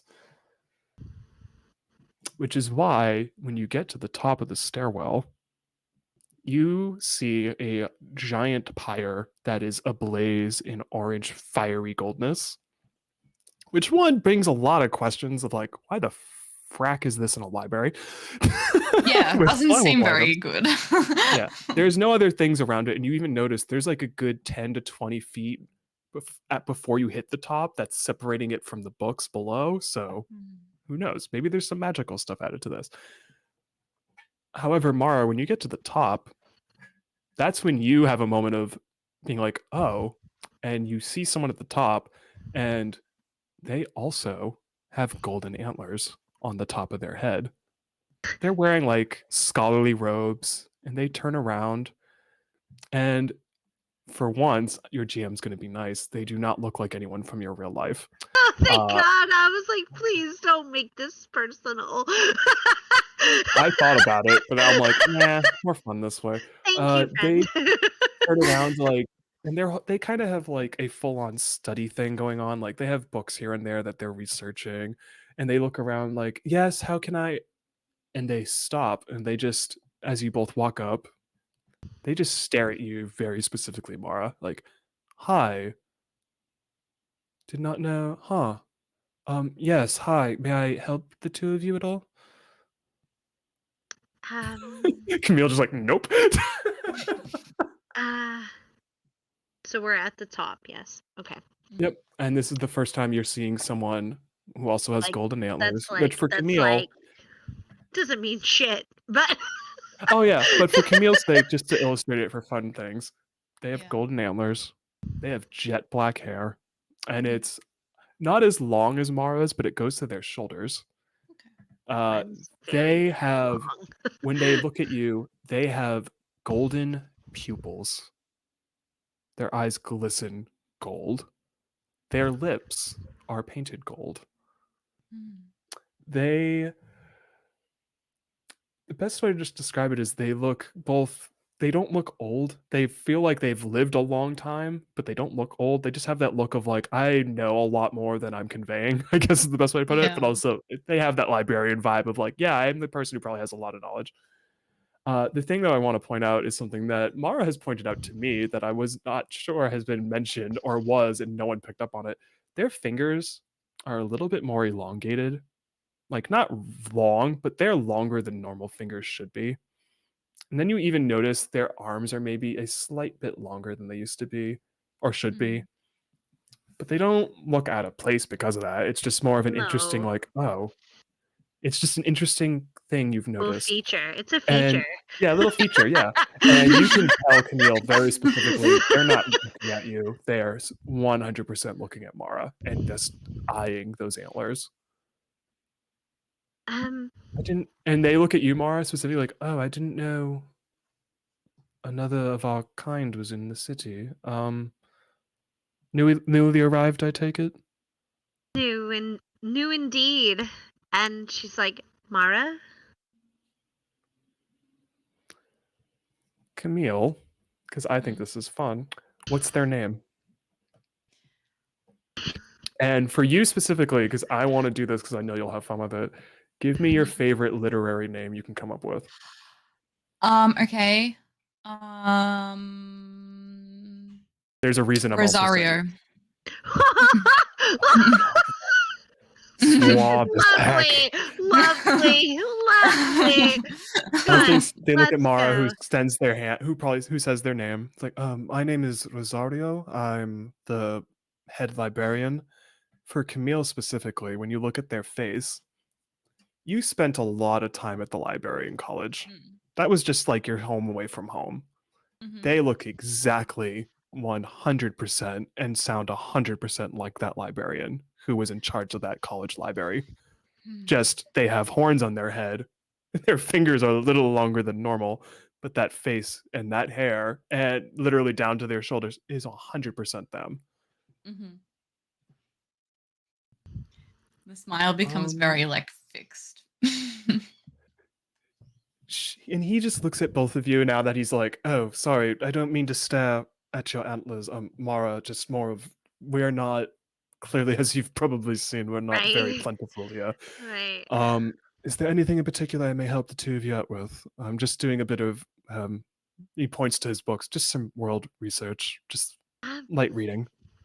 I was actually wondering if you could help me. Just a few God, would I know anything about this? And on my way up, because I know there's millions, probably thousands, millions of books. On the way up, would I know would I pay attention? Would I have seen what each level would represent, right? Like, Yeah. surely this shit has got a Dewey Decimal System. Like, surely it's got it. There has to be some method to the madness. Something. He looks at you very specifically. Is there a particular thing you're looking for topic-wise that I might be able to help with? Like my favorite pastime, and he again points to his book, is like, as silly as this sounds, I'm actually just researching old history for the hell of it. I love learning about that. So I actually appreciate that so much. I was actually wondering if you could help me with um I know it's probably not known very well, but like some Fae history, as well as the history of how the daytime came permanent. I figured you'd ask that. I'm a Nice. Kill two birds, scheming, right? I'm a scheming One- motherfucker. You know what? You know what? I'm not gonna have you roll for that. He genuinely just looks at you as Yay. like, oh, that's one of my favorite topics, talking about our like this world's history. Sure. We have a couple books we need to go grab if that's okay, because I did Um, not have those specifically with me.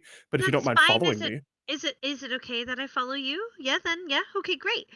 when And you say that, he bows to you. It's like, any chance to convene with another Fae is an amazing opportunity. I would I be re- honored to have you walk with me. I return the bow and link arms, and as we turn to go, I look back Yep. at Camille like, bitch, you better do it. Like I'll give you a wink.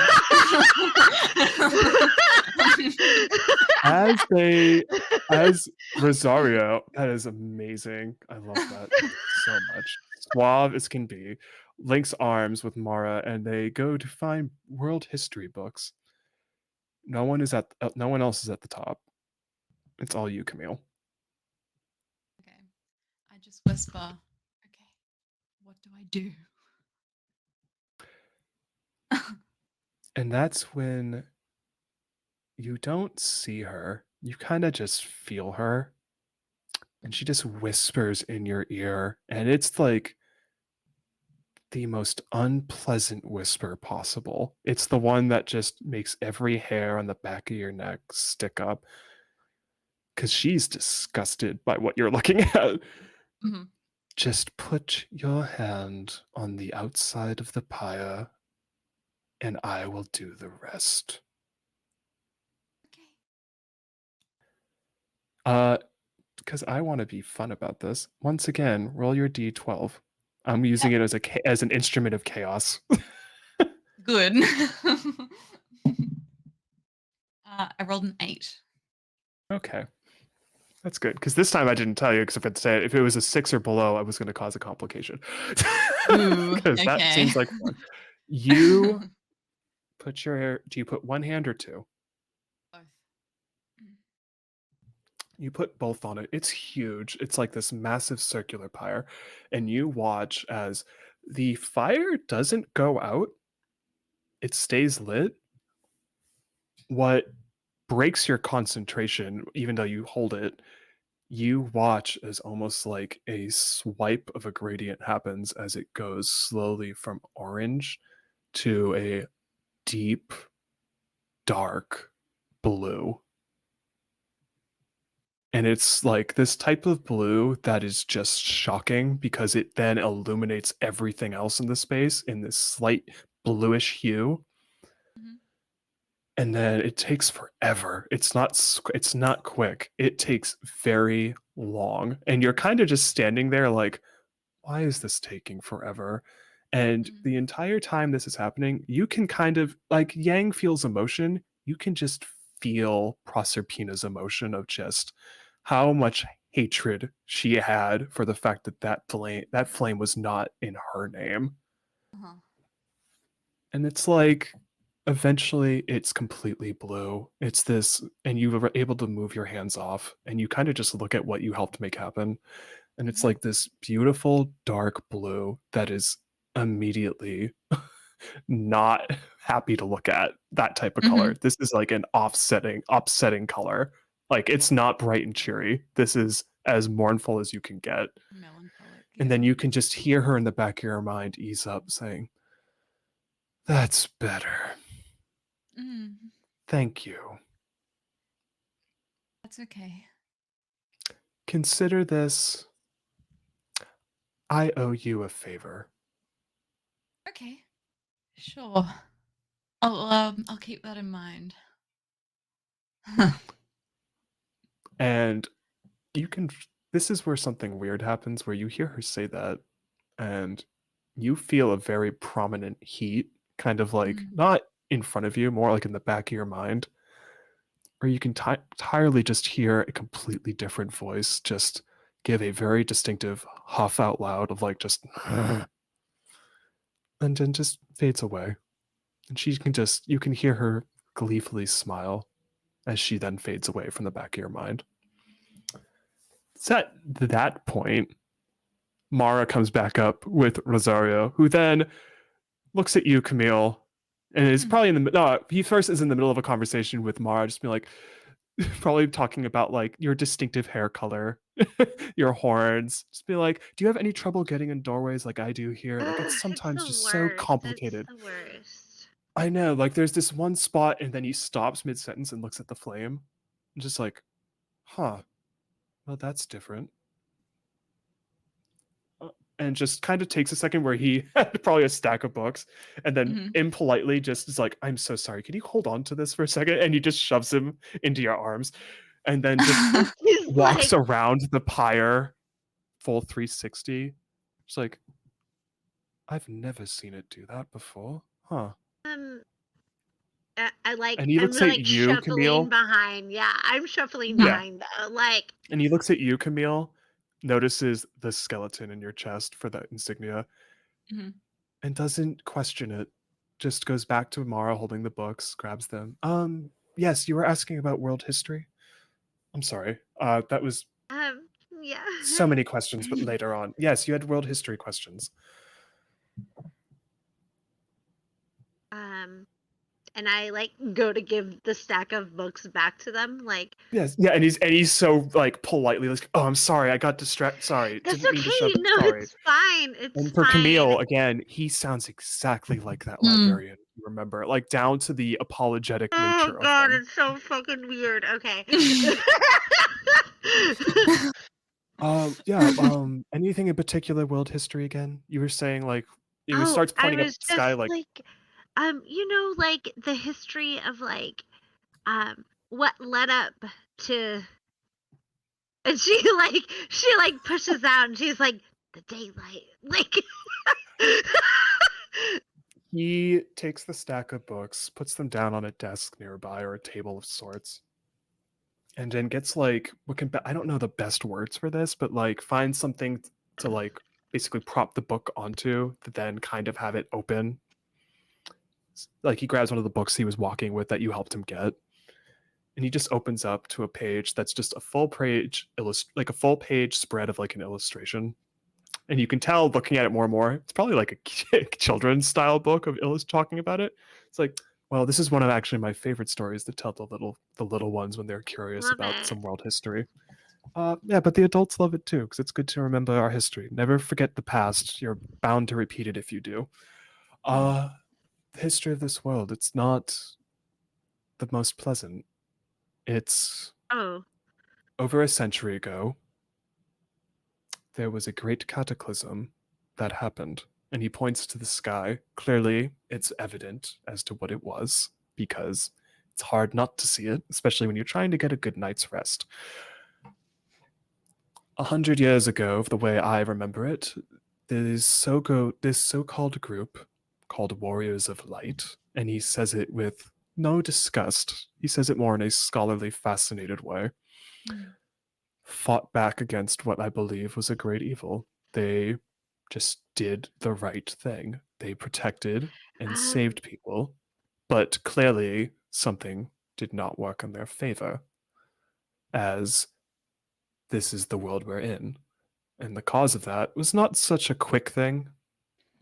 It was very much, from what I've been told and what I've gathered and heard from other researchers, this was not an immediate, there's daylight, this is permanent. It was like a slow build up.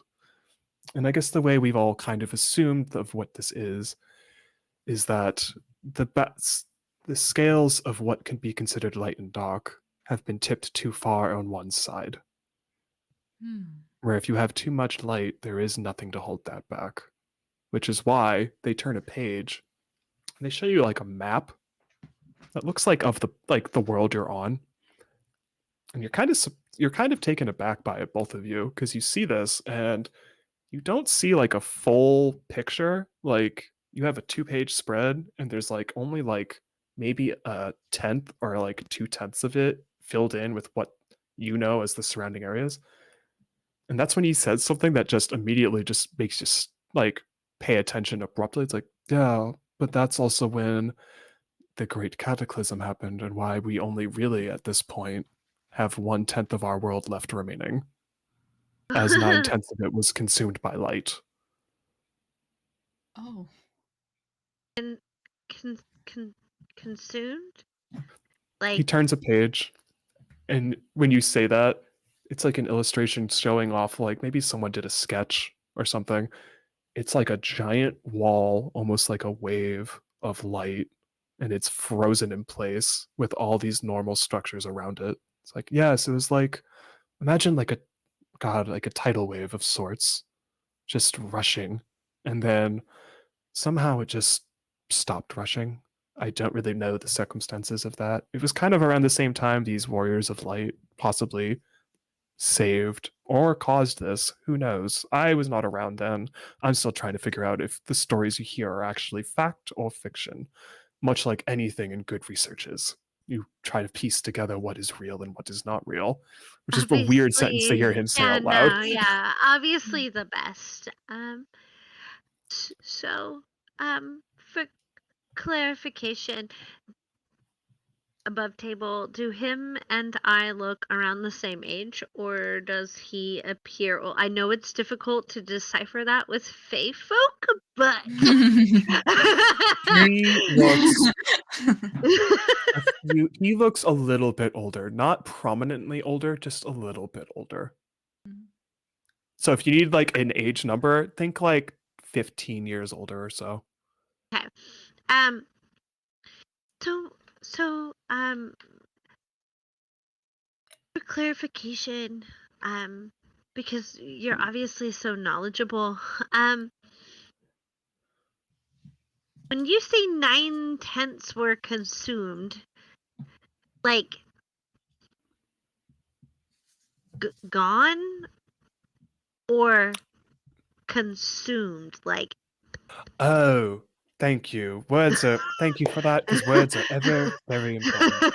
Um, Not this, more oh, okay. we Just can't go on those lands. Like we and literally why? they're not they are literally unreachable. It's like imagine a Uh, solid tidal wave blocking you that is hundreds of feet tall, just it's and a they're all pure frozen in light. time. Yes. Nothing grows there, nothing we can't even go through there because See, we you've do probably you? seen those weird winged white angelic looking I think they're called fallen things. They kind of Uh, we can't touch that type of white material of that white essence because is that what perpetuates this? they came from it Do we out of know? nowhere. They just came from that air. They just came from it out of nowhere. But we don't know what perpetuates the light. Neil? Nope, it's just it's been there. It happened after those warriors fought off a great evil. It just came out of nowhere. Slowly but surely, it just consumed our world. Is it still consuming our world? It seems to have stopped. We have not seen it continue or grow bigger at any means, but it's still, and he points up, it's an issue. Yeah. Obviously, yes. Um, Camille. Like she's like at this point Mara has got the brain scramblies. Like she's Mhm. like inside. And so Yeah. she's like, Camille. Could we um could we borrow perhaps some of these books? I'm sure we're traveling here with a couple of friends and they're similarly interested in the history of this land. Sure. And he gives Yeah. you like, actually, I have a copy of this one. So he just puts it in your hand, Oh, and thank you. then he's like, yeah, if, and he just looks at the fire like, you do that. I want to just study this for a second because that was not as it was a few minutes ago. No. Indeed And not. with that, he just stands there and he gives you two a moment to chat and talk. Mhm. And he's not far, yes? Like, he doesn't, like, leave. Nope, he Okay, doesn't great. leave. He stays where he is, but yeah. But yeah, take a Mhm. second to talk.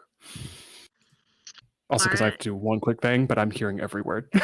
Yeah, okay. Mara turns to Camille and is like, so hey, uh,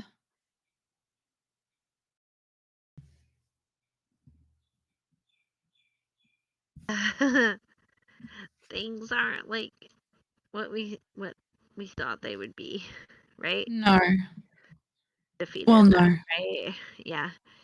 Yeah. Well, we So sort of know a bit about, well, how do we get to um knowing more, like, As you say that, there's like another. You see someone else walks up from the stairwell. They don't have antlers. Just a regular. They don't have antlers. They have pointed ears, though. They're a little bit taller. They're actually a little bit taller than you. They're about like, how tall is Mara? This is actually a thing. Actually, ooh, go back I to know it is yeah. So I actually asked this last session Mara for is both of a them because I giant gave of a context. woman, so Yeah, yes. like how tall? As I said last session, because you told me this offline, but it was like a giant woman. Mhm. she is at the I would like her to be 6'2", but You're 6'2". okay. Mhm. For Camille, how tall are you in the game? Because you can either Um, be the same height you were in real life, or you can be a different height completely. yeah, I think in the game she's small, tiny, petite, like 5'2" or something like this. In real life, she's more like 5'9", but 5'2" in the game. Which, funny enough, mirrors Red because last session I said Red is probably, or Phoenix is around 5'10", 5'9", but in the game they are 5'2", Yes. because that's what Zoe's height Mhm. is. Look up Mhm. at me. Yeah, exactly. There's reasons for everything. Yep. This new person who walks up, they are taller than you, Mara, by like 4 inches. Wow. And they have Wow. Okay. distinguished pointed ears. Like, oh, I'm sorry, I'm not interrupting. And he notices Rosario is just circling the pyre. It's like, he's fixated on something. I will not bother him. And they look Fair at the enough. book that you were handed, like, oh, world history, one of my favorites, especially Yeah. with the craziness of how this continues. And he just points up at the sky. Yeah, we were just trying to well, we were just discussing that, trying to discern or analyze its origins. We are new in the area. We Um, don't. yeah. We just really want Well, to know how that came to be. Like, and then also, um, a little bit more about the people who did it. And she's like, Mm. the people who did it. That's the most fascinating part of this, I feel, more than. And he's looking at Rosario, who probably just talked about walls of light, which, yes, that's fascinating, but also we've been dealing with that for so long, it's not as interesting. He starts looking at the two of you and starts kind of like, oh, I actually am heading down the stairs, but I can tell you as we go if you don't mind. I just want to. Of course, yeah. We'll leave him to his musings. He looks back at Rosario. He's like, please just remember to eat something because I know you haven't eaten in hours and I don't want you doing that again. And they start walking away, and Rosario just is still staring at the fire, like, huh, perplexing. As you follow this new person, who, for both of you, just to make it easier, they look nothing like anyone you've seen in real life. They're just a person. You've never seen them before. Phew. Oh, yeah, I'm good. Oh, oh yes, as much as that wall of light is fascinating, I mean, there were the warriors of light who put such plain names like Polly, um, just says all your names: Polly, Kevin, Mikey, Eden, just like, you know, plain I names that mean, went on to be legendary in their own Mhm. way. And then he says a fifth name that throws you off. It's like, oh yeah, and then there was also the fifth one who we don't talk about for obvious reasons. Stop it right now. Who? Can you tell me more about that? The fifth person. Oh, yes, their name is Aether. Aether. Okay. And what was their role? And you see their face gets very disgruntled. They're the one we choose not to talk about because, frankly, they're the one perpetuating this insanity. Okay, great. They're They like, still do exist. you have one of the books? Yeah, you have one of the books. Let me take this. And somehow he's doing this while walking, which, for record, I could never do this if I was walking down a set of stairs. That's just never going to happen. I would fall head over heels. Hey, this is role playing games. Let's go. Yeah, I know, but like in real You can life, do you would never whatever do this. you Anyways, want. he flips through the book and is like, no, not that illustration, not that one. And then eventually he's like, yes, this one. And he stops. And you all look, and the picture I you do. see is the exact image you saw of someone at the top of that outpost tower. It's like, that's her. She's the one, frankly, that's controlling all those horrifying things. Who? Name, real name that we would recognize. They only say Aether. Oh my god. Okay. She's been it's conflicting reports. There were some people who claim she was with them at the start as part of their adventuring company. And there are others who say she was never there at the start and she only came into being once they defeated a great evil. And she took it as an opportunity to claim power. Huh. I don't have an opinion on it because I don't know I'm not much of a researcher like Rosario up there. I just know that she's still around, which also brings into question what is she? I have no idea, but she's clearly the one causing all these issues. And this looks like somebody that was in our game. No, this looks like for you, when you look at that illustration, you see Phoenix's partner, but you have no memory of them ever playing. You have no memory of them ever playing that game, having any influence in that game. I would feel like you both, because social media, we talked about this last session, like social media is a way of staying in touch. You all know, like Phoenix met them way after college, like many years after. They did not meet in college. Yeah.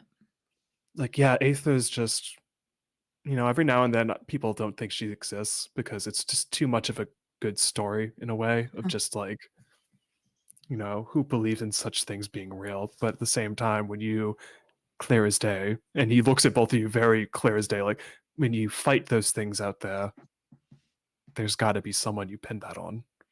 That's right. They are an organized force. That's clear enough.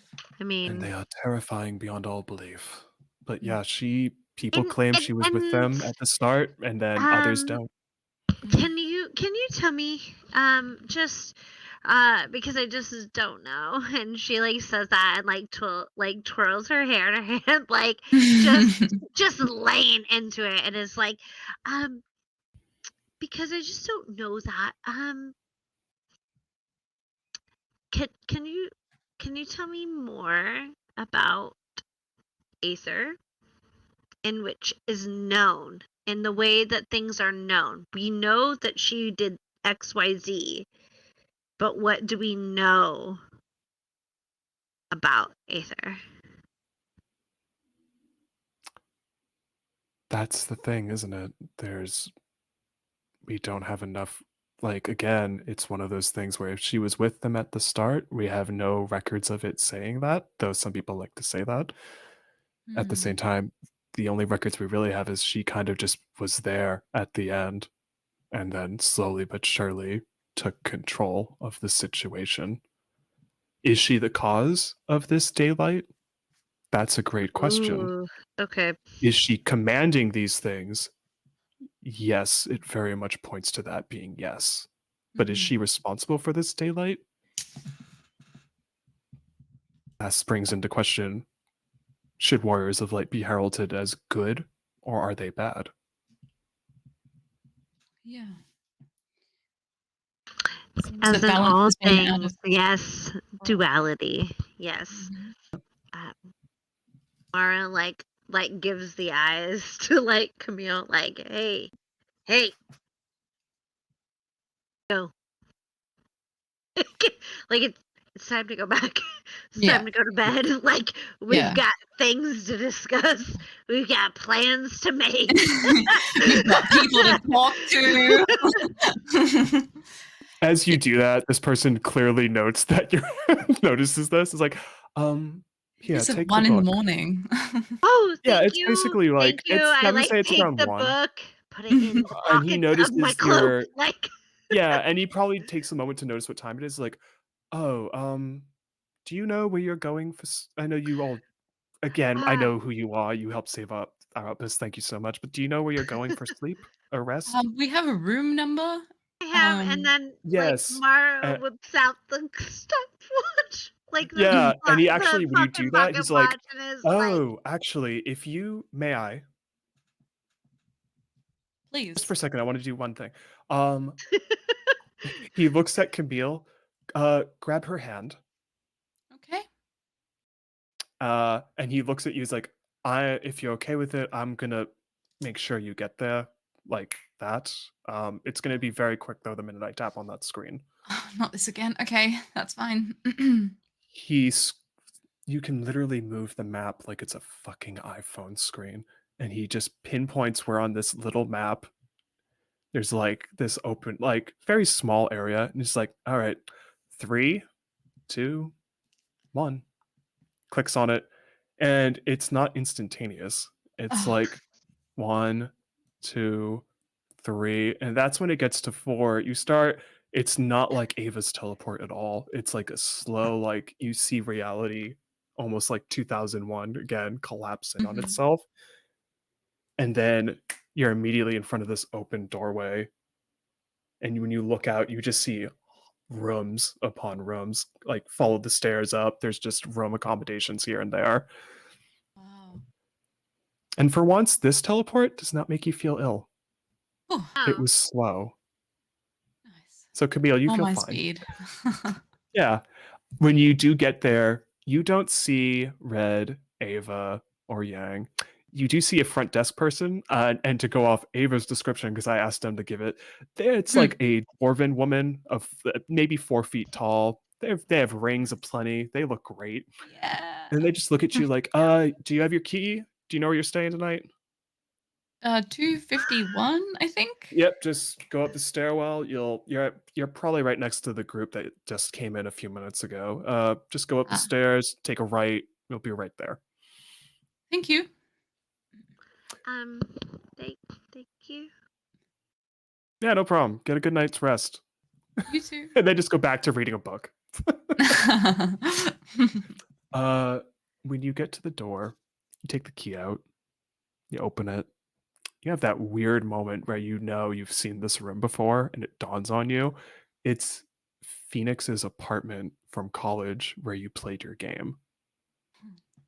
It looks one for one like that apartment. The only difference is there's like this large open window that there's no blinds. It's like full on just wood doors that you shut to keep the light out. But it one for one looks like his apartment from college, Phoenix. Mm. Um, Curiouser and curiouser. And this is where I ask, is there anything else you want to do before you go to sleep? yes. Um, Mara would like to have another conversation with Yeah. Camille. Hmm. Yeah, Um, good. regarding not only what Mara would consider the success of what happened tonight, but also plans moving forward. Yep. Um, Thanks for helping me with that and coming with me. honestly, I felt like there wasn't like too much on my end. No. I mean, you lit the fire. I just was like, hey, show me information. So Yeah, no, it's fine. I think I'm more worried about what tomorrow will bring when Mission finds out about it. do you here's the thing. I appreciate what Mission has done for us. I Mhm. mean, there's no denying that. I think for me, it's was it's Mission's god of fire that saved her and Maybe? I don't saved know. this place, or was it us? Well, everything points to the idea that it was us, doesn't it? I don't think there's a pointing of ideas. I just think it was us. Yeah. Yeah. You're right. You're right.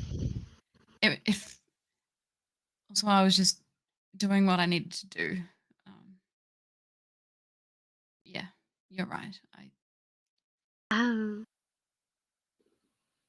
I guess I just don't want things to get worse than they already are. But I suppose they'll have to. what? Where's how? Like, I feel like we're making things better.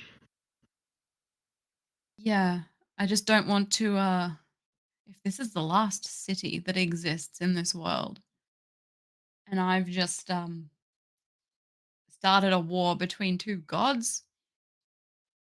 That's I for mean, the gods to decide, Camille. yeah. Yeah. For the gods to fight about. I suppose As you we say don't know that, what's going to happen. two things happen. You say that obviously speaking about Volcan, Mhm. and that Camille is when you have a very weird thing happen where Mhm. you just feel heat out of nowhere kind of emanate on the back of your neck. Oh. And then you have a very weird thing where you can feel your right hand is getting slightly cold. Even though the rim is warm, but you can just feel that weird coldness, and it's kind of like this odd feeling of heat and cold trying to almost counteract one another, except Mm. it's happening within your body. Yeah. The other thing, the window is open. There's like that angelic daylight pouring in, and both of you notice this where out of nowhere, it looks like the sky glitches and turns an extremely dark ocean blue color, and then it snaps back to being angelic. It's like a split second thing, but you immediately notice that. Something that's familiar, yes?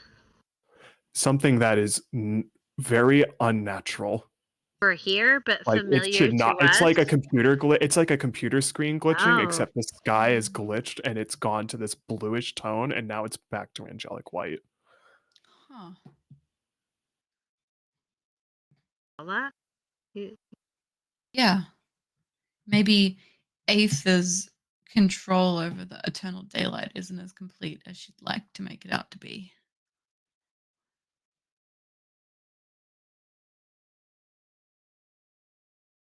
At least I hope.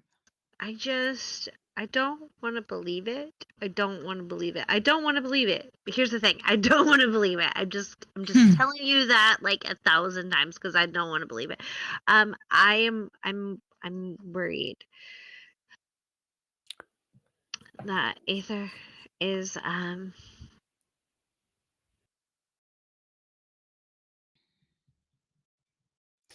Red's she yeah, she partner.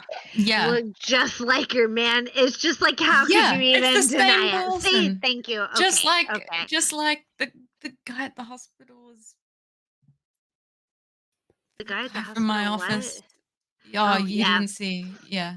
And the Fucking librarian was Brandon! my old librarian in And as the two of Fucking you just Brandon. start listing off all the people that look familiar from real life, that's where we're going to end our session for tonight. yeah. as you then Fair enough. eventually find time where you realize it's literally like an apartment layout. Each bedroom is separate, so you get a private night's sleep. Before we go to bed, I Yeah. actually, Camille willing, I give her just like a big hug, and it's Best, not like yes. I think we yeah, both need it. it's like a sisterly hug of like reassurance, like, Mhm. hey, Yeah. you're not alone. We're in this together. Like, we're doing this. Yeah. The top of my head is like shoulder height on Mara. I'm a giant woman. Oh yeah. Mhm. And I'm even going to say to add to it, you opened up that book again and you just keep it on that illustration of what the world around you looks like. And it's just this strange image that makes no sense. But with that, you two are awesome. Thank you for such a great Thank session. you. Shout out to our wonderful tech, David, who is amazing. Thanks, And thanks for running tech David. with Thank us. you. What we will do is go around, tell us who you are, who you played, where people can find you, and what you got coming up, starting with this Fantastic. time, Beck. Yeah. Oh, me first this time. Okay. Yes. Hi everyone. I'm Beck. I played Camille today. Um, she's feeling a lot better and a lot worse about things, but that was a lovely session. Thank you everybody so much. You can find me on all social media at Zeit Poltergeist in various iterations, mostly here and on Instagram and YouTube. I play TTRPGs. I run them on my channel. I've got a Vampire the Masquerade game coming up with Nate involved soon as a player in a bit of a different context. So that'll be a bit of fun. Aside from that, I'm around and about. Yeah, that's me.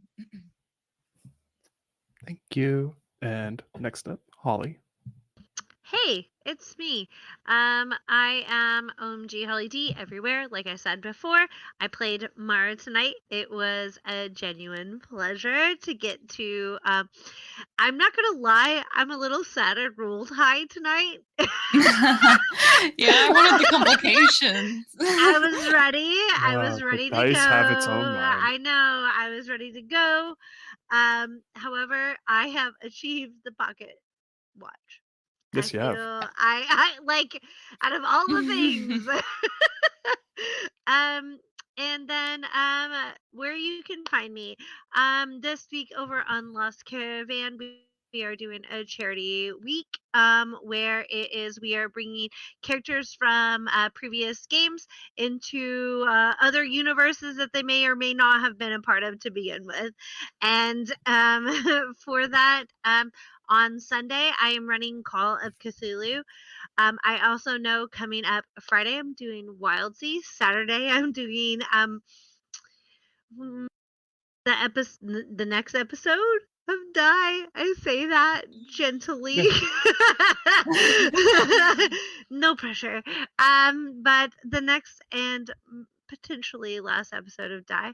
And if not, yes, like I said, I will be playing Ruby and Wild Sea on Friday, and then on Saturday I will be playing Die. Sunday I will be doing Lost Caravan Call of Cthulhu, and then I think I have a nice good chunk of time off. So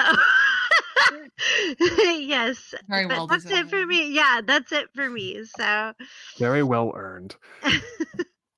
And hi, everyone. My name is Nate. I was your GM. I'm also Red as well, which is always still weird to say I'm a player in this. It's just strange. I love it, but also a weird thing, even though I was barely in this one. So, hey, I'm here there.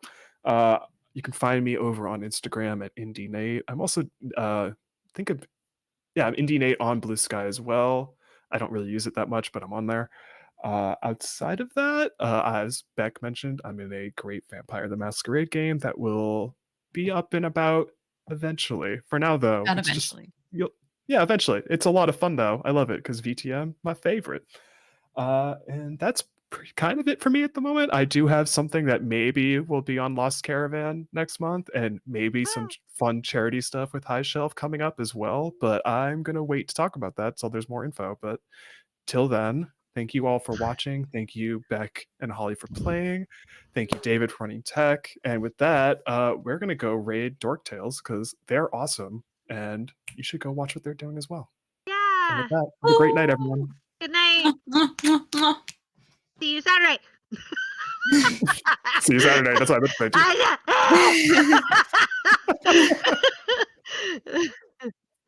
Okay. If not, enjoy the crazy faces. Da-da-da-da. Honestly. Yeah.